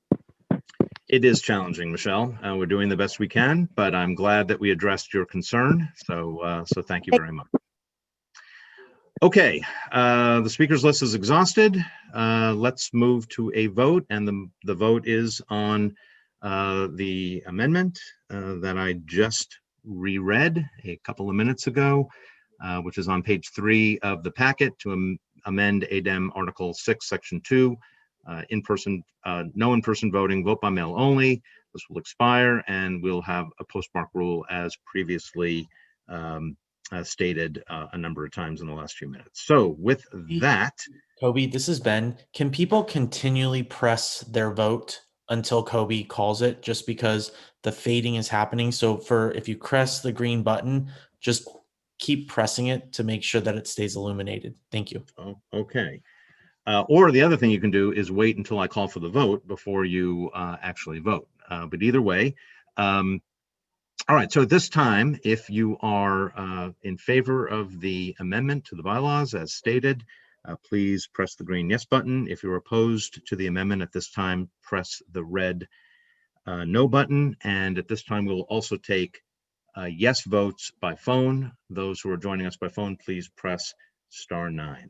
And as Moises has reminded us a couple of times, to find those buttons, if you're joining us by Zoom, press the participants or go to reactions, and you'll find the yes no buttons there. All right, and again, if you're joining by phone, *9 to vote yes on the motion.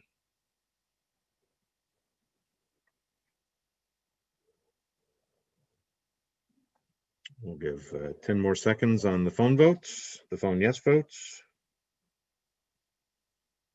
All right, let's lower those.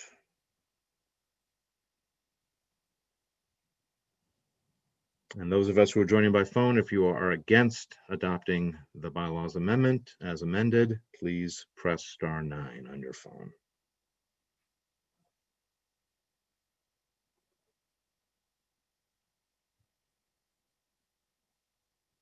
Give that another 10 seconds.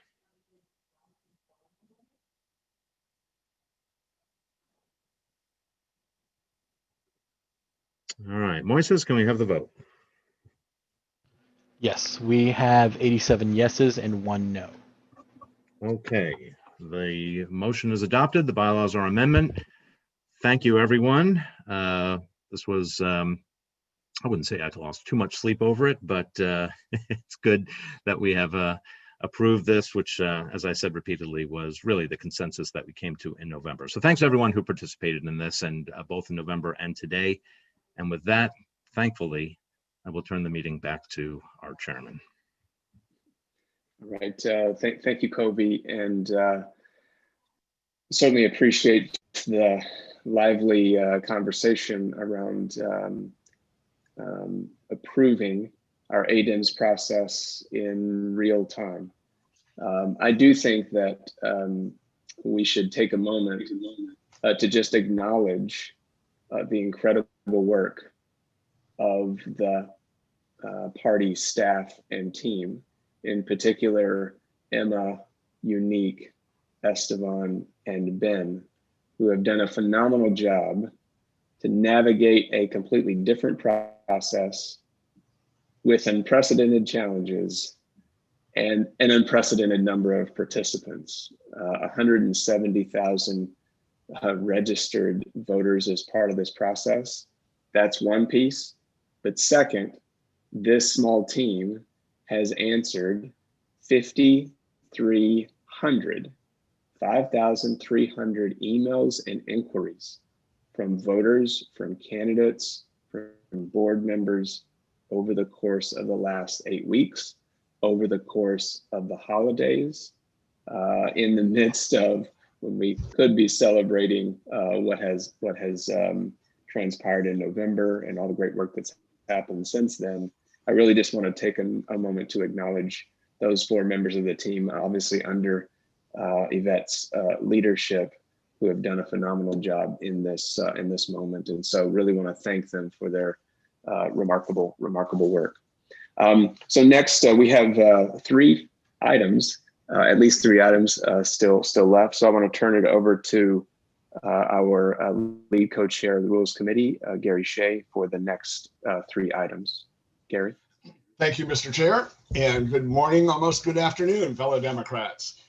We have 3 items to consider at this time. One of them is a new Article 3A designed to replace temporarily what's in the bylaws with regard to the election of officers, and it will also drop out automatically on June 30th. The rules of the convention and the agenda. With regard to the proposed amendment that was attached as an exhibit to the matter that was placed in the chat earlier, it was Exhibit B, C, and D to the agenda there, so you can see that there. Okay, so what I'd like to do, unless there's objection, is waive the reading of the approximately 5 pages of bylaws, and I will do a summary. Is there anyone who objects to that and wants me to actually read 5 pages? Seeing none, we'll move on. All right, so I'm going to go to Article 3A, Section 1, and summarize as we go here. Section 1 basically says that these will be the rules. Section 2 indicates that February 7th is the cutoff date for the other certifications here, unless the Compliance Review Commission decides otherwise in a particular case. Section 3 indicates that this Article 3A drops out automatically on June 30th. Section 4 indicates that we can do this by Zoom, and also that completion, transmission, and filing of documents can be done in various ways. Section 5 indicates that the preliminary roster will be certified by February 15th. Any candidate who is denied certification will be notified within 24 hours of the denial, and the candidate who is denied is the only party that can challenge their denial. And that the challenge must be made 7 days, within 7 days of any alleged violation, but no later than February 19th, 2021. Section D indicates how any challenges will be decided by the Compliance Review Commission with possible testimony by the credentials chair and any candidate that's challenged. And finally, that the final certified roster of members eligible to participate in the 2021 convention will be certified by February 23rd, 2021. Section 6 sets forth the notices of intent to run declarations and the nominations, has the dates for the time periods for filing. The filing of the notice of intent, January 4th is when it starts, March 15th is when it finishes. If no incumbent office holder has filed, that deadline is extended to March 19th. and no candidates are allowed to withdraw after the filing of the notice of intent unless all candidates have withdrawn. Following the close of filing the notice of intent to run declarations, no additional candidates will be permitted. In the event that no member has filed to run or all have withdrawn, the vacancy will be declared and it will be filled as provided in current Article 3, Section 5, which is by the Executive Board. Section 7 indicates that all candidates will get a right to the list of the voters, certified list of members of their jurisdiction, so that if, for example, you're a statewide officer for chair, you get the whole list. If you're a regional director candidate, you get the list for your region. There will be no proxy voting. Just as currently is the rule, Section 9 indicates that you have to have paid your dues, registered, obtained a credential if there is one, completed your ballot, returned it, agreed to the code of conduct, and signed any written ballot if written ballots are required. Ballots and ballot counting will, let's see, what is this? If only one person has filed, the secretary is authorized to indicate a unanimous ballot for that candidate. Ballots with the names of persons in contested races shall be sent to the members of this committee. And just like we have always done in the past, when we're referring to members of this committee with regard to election, it's the new committee, not the old committee. They'll be sent no later than March 24th. In order to be considered, it must be received by April 21st.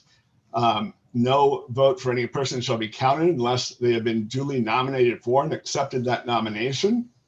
And the secretary shall certify the election no later than April 28th. Section 11 deals with runoffs and ballot counting. In the event that no candidate receives a majority, there will be a second ballot.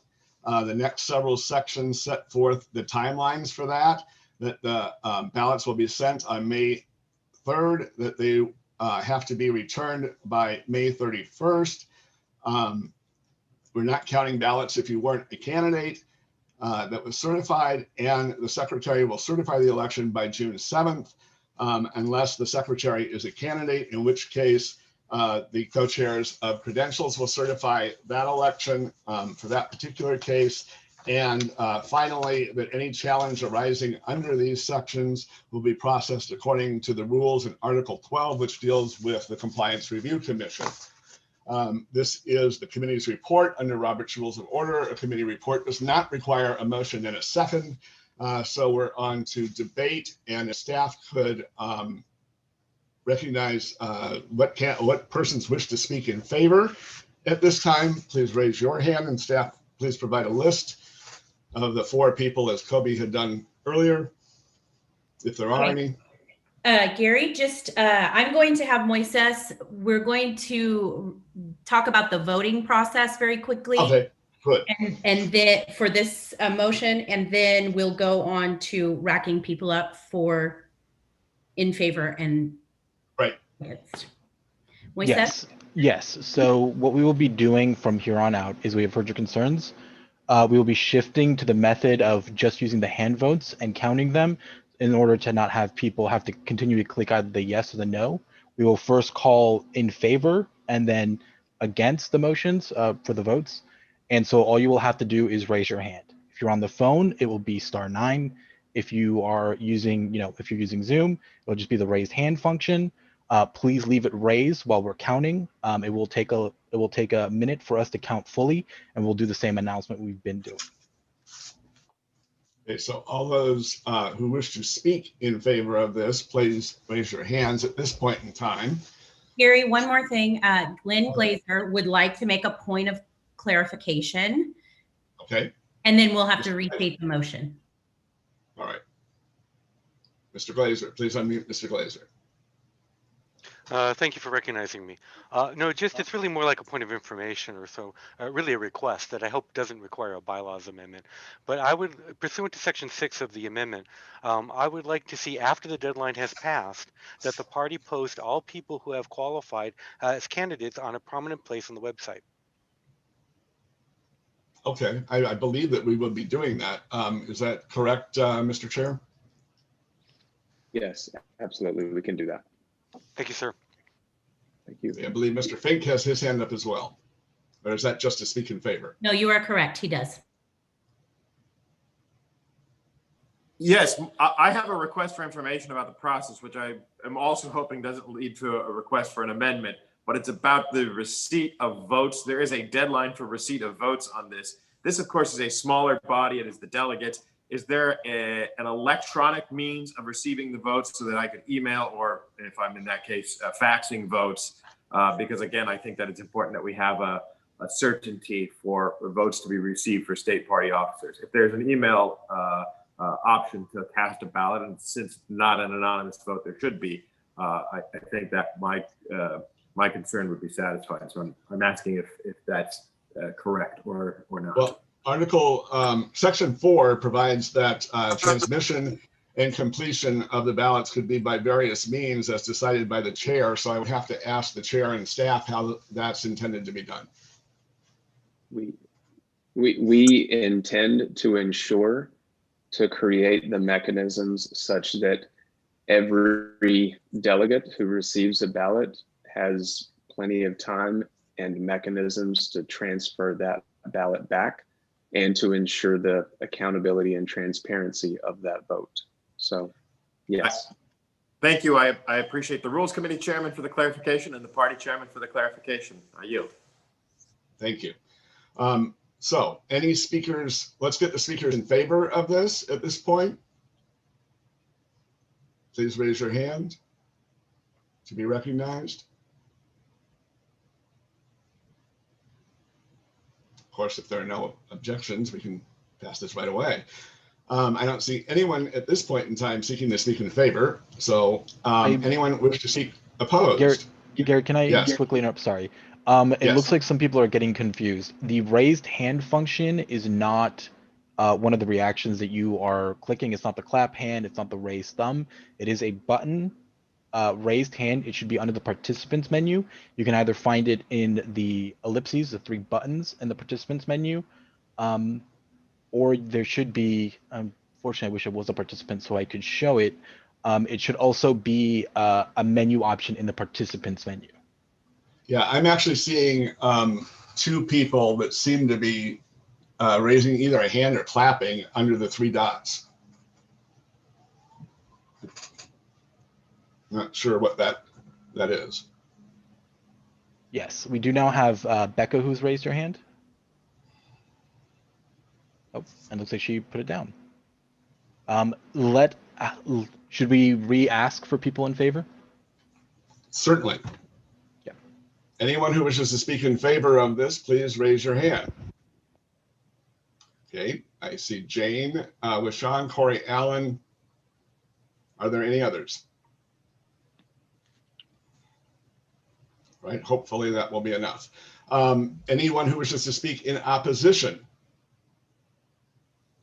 please raise your hand.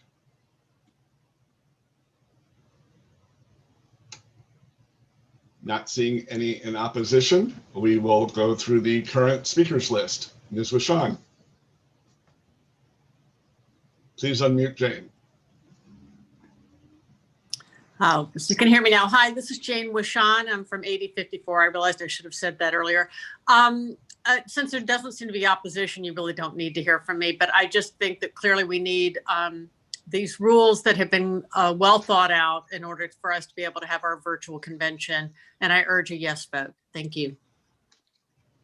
And I did not write down the name of the second speaker, so Corey Allen. who was it?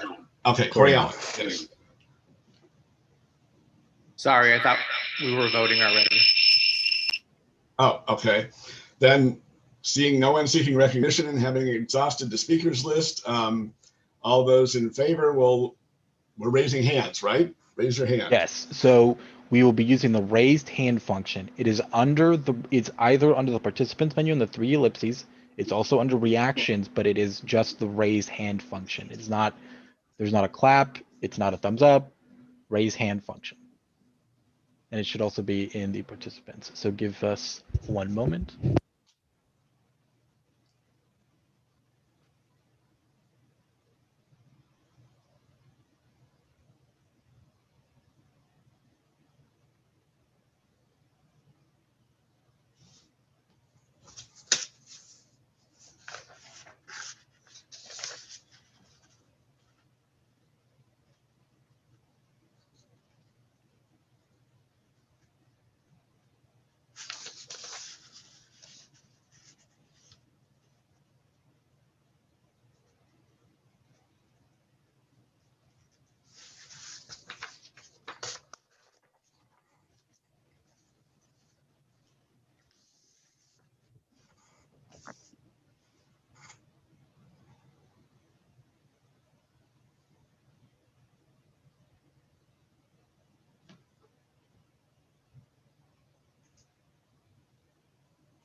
Okay, this is all in favor.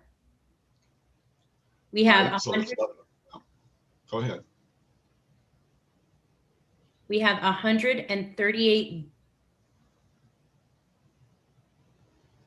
100 and we have 100. Okay, Emma, everybody stop voting. I in think we favor. should take the no's before we announce the vote. All right, so let's lower the hands.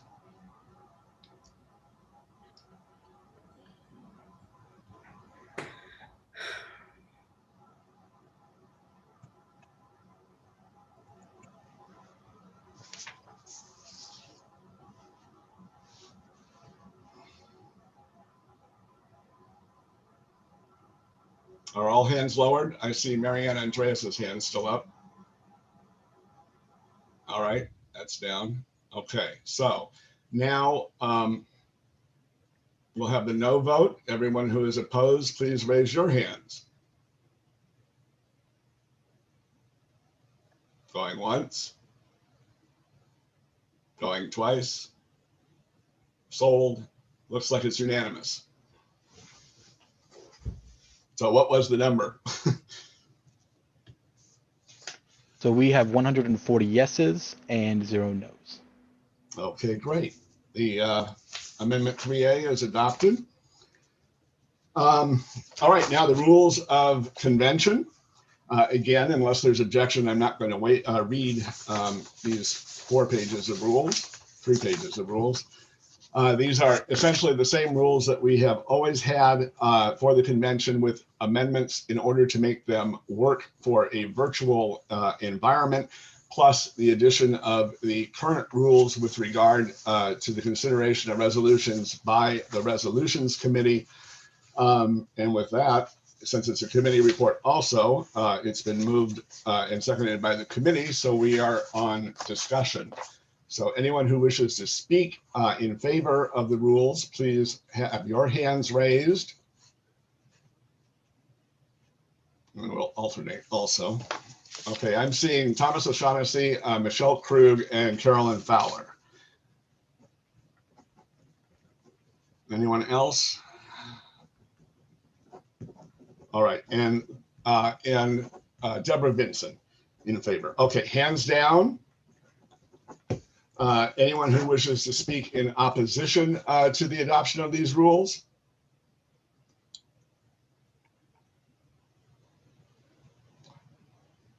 One, two, three, no opposition. All right, then we'll move on.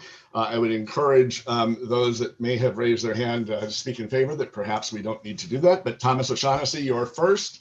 Please unmute Mr. O'Shaughnessy.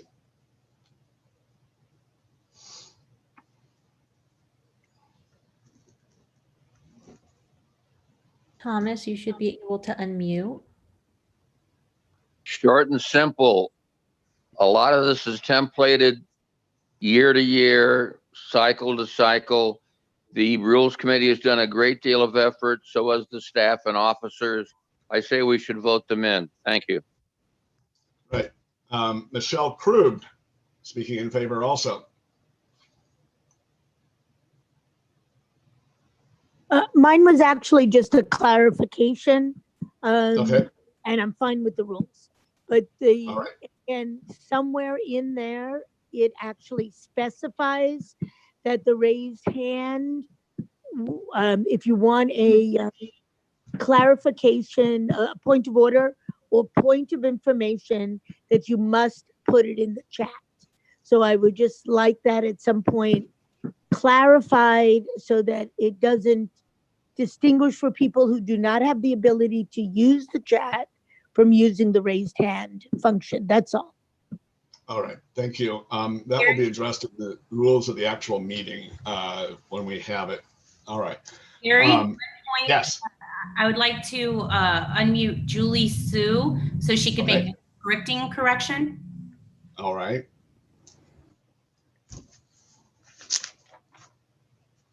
Hi, Gary. So just something really quickly, I guess I'm practicing for platform, but on the of everything except that on the resolutions portion, I would ask you to use the word fewer rather than less.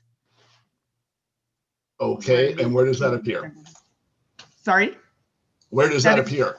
That is, I believe, 13A, if I'm not mistaken.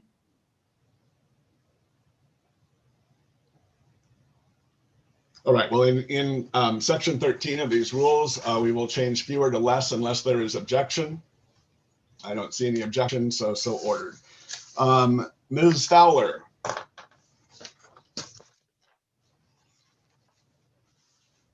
Please unmute Ms. Fowler. Yes, she did. Thank you. Greetings. I had a point of information on 3A. I had my hand up, but you guys went straight to the vote. 3A section 11, is that a change when it says failure to achieve a majority vote? No. Versus 60%? It's this is election of officers. It's not a change. So it's 50%. So if you fail to obtain a majority, you don't win. Okay, got it. Thank you. Okay. Back to the convention rules. Okay, we had 2 points of clarification, so we'll move on to the fourth person who was recognized, which is Ms. Vinson, speaking in favor, if she wishes to. Hi, I just want to say I do appreciate the detail on this, and I would encourage everyone to just take some time again to read it on your own time, and I would encourage a yes vote. Thank you. All right, thank you. The time for speaking having expired, we can now move to a vote. All those in favor of adopting the convention rules as presented with the minor amendment of changing that one word with regard to the resolutions, please raise your hands.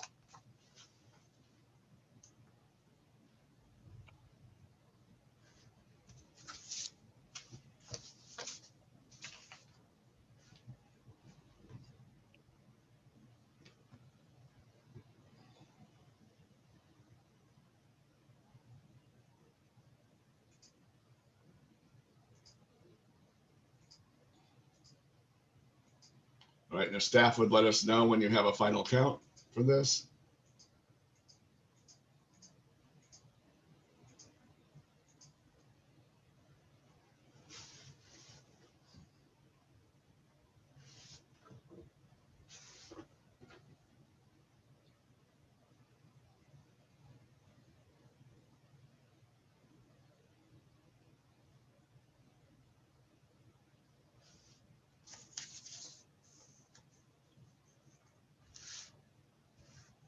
And I do want to just make sure that everybody understands this is for the in favor. This will also include phone votes. So if you want to vote yes on this, press *9. Again, raise your hand if you are in favor of this. Please press *9 if you are on your phone. This includes everybody.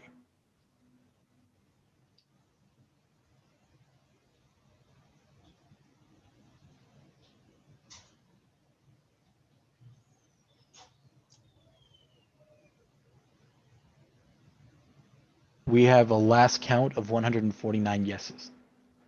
All right, let's lower all the hands.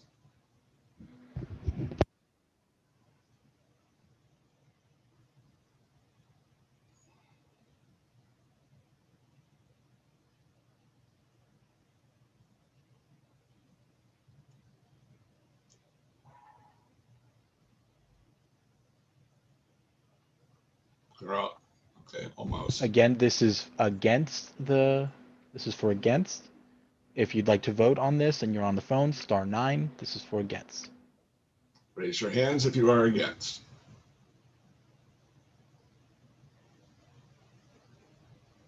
All right, it looks like we have three no's, and clarification, it was 150 yeses.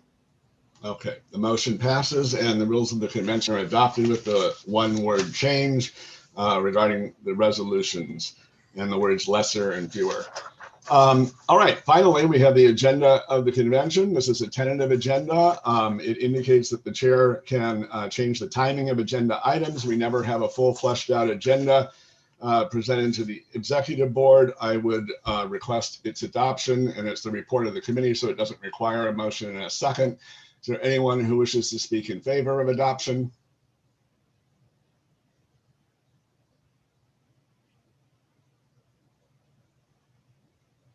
Is there anyone who wishes to speak in opposition to adoption?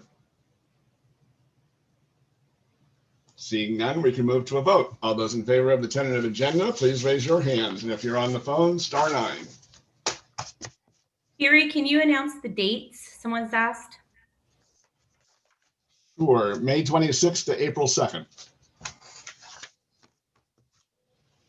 No, that doesn't make sense. April 26th to May 2nd. There we go. A little bit of dyslexia there.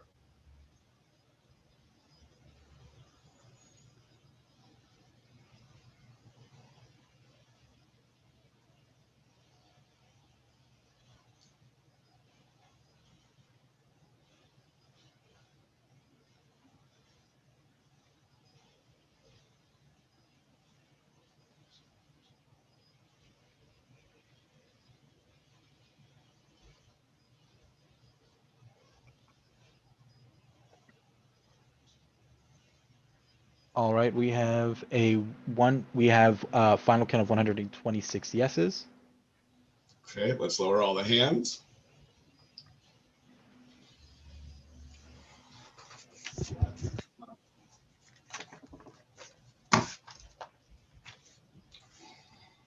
And again, this is a vote against. If you'd like to vote and you are on the phone, *9 to raise your hand.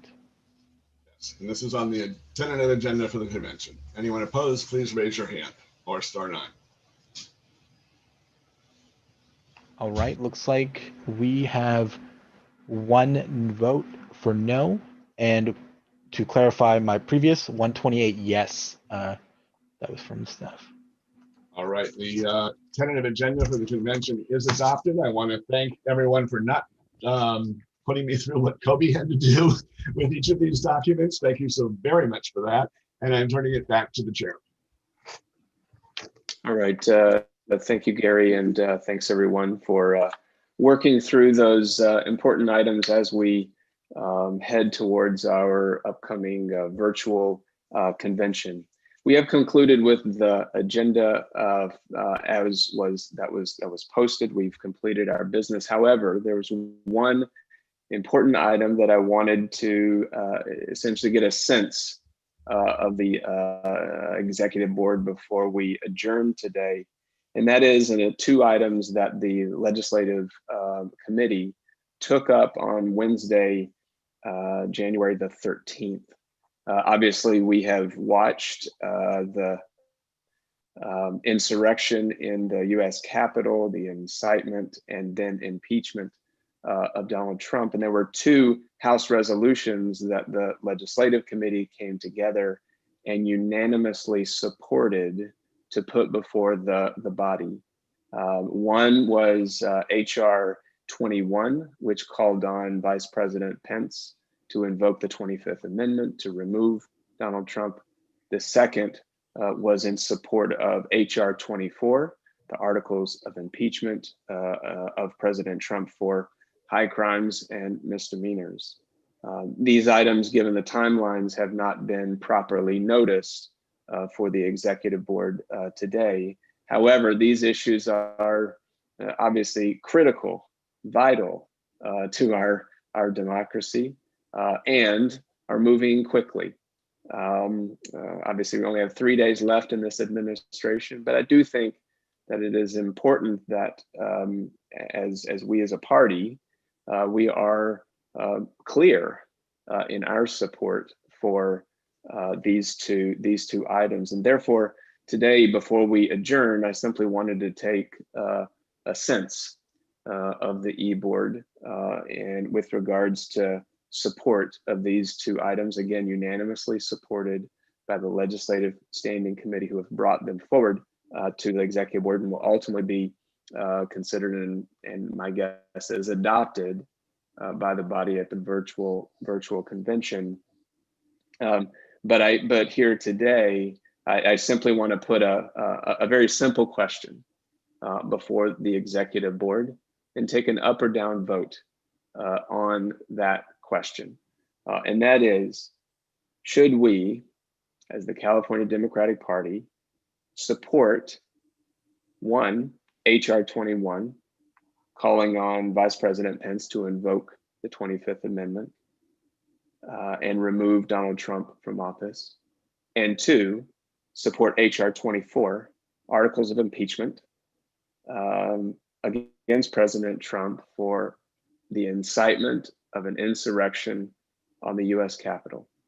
So it's a very straightforward question.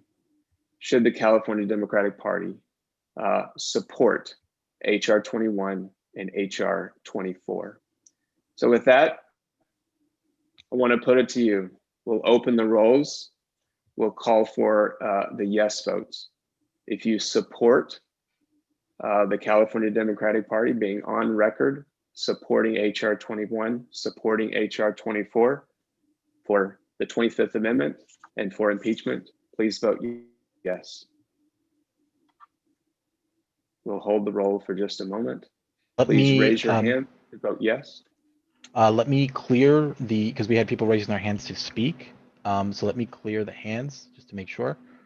If everybody can now raise your hands in favor. Again, if you're on your phone, please press *9. We'll give you the count when we have it.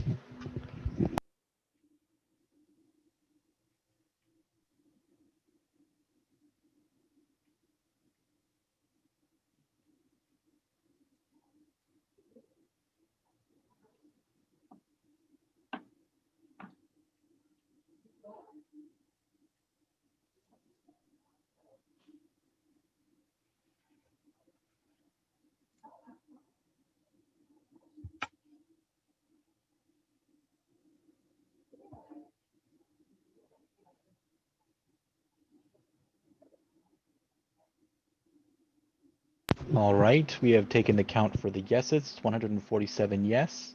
I'm now clearing the count. If you'd like to vote against, please vote now.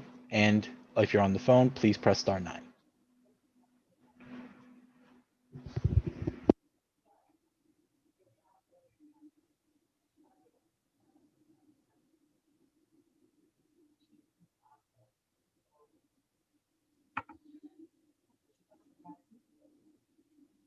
And we have 0 votes for no. Okay, thank you, Moises. That's the California Democratic Party that I know and love, a 147-0, a unanimous position to support these two important House resolutions. Again, I want to be clear, that is not a binding vote, but it does give us a sense as to where the body is on these two important issues. And I want to thank the co-chairs and the members of the Legislative Standing Committee who obviously expeditiously brought these two important issues forward. With that, we have concluded the business of the day, and so with that, I'll take a motion to adjourn. Do I see a hand for a motion to adjourn?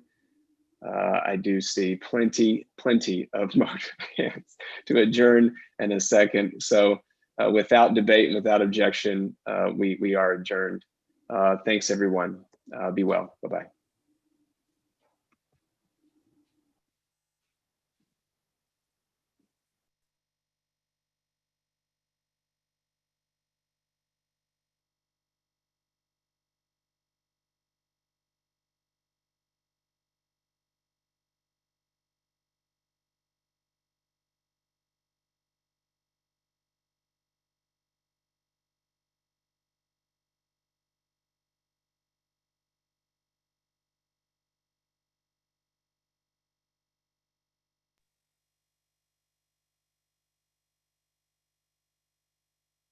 Looking bright.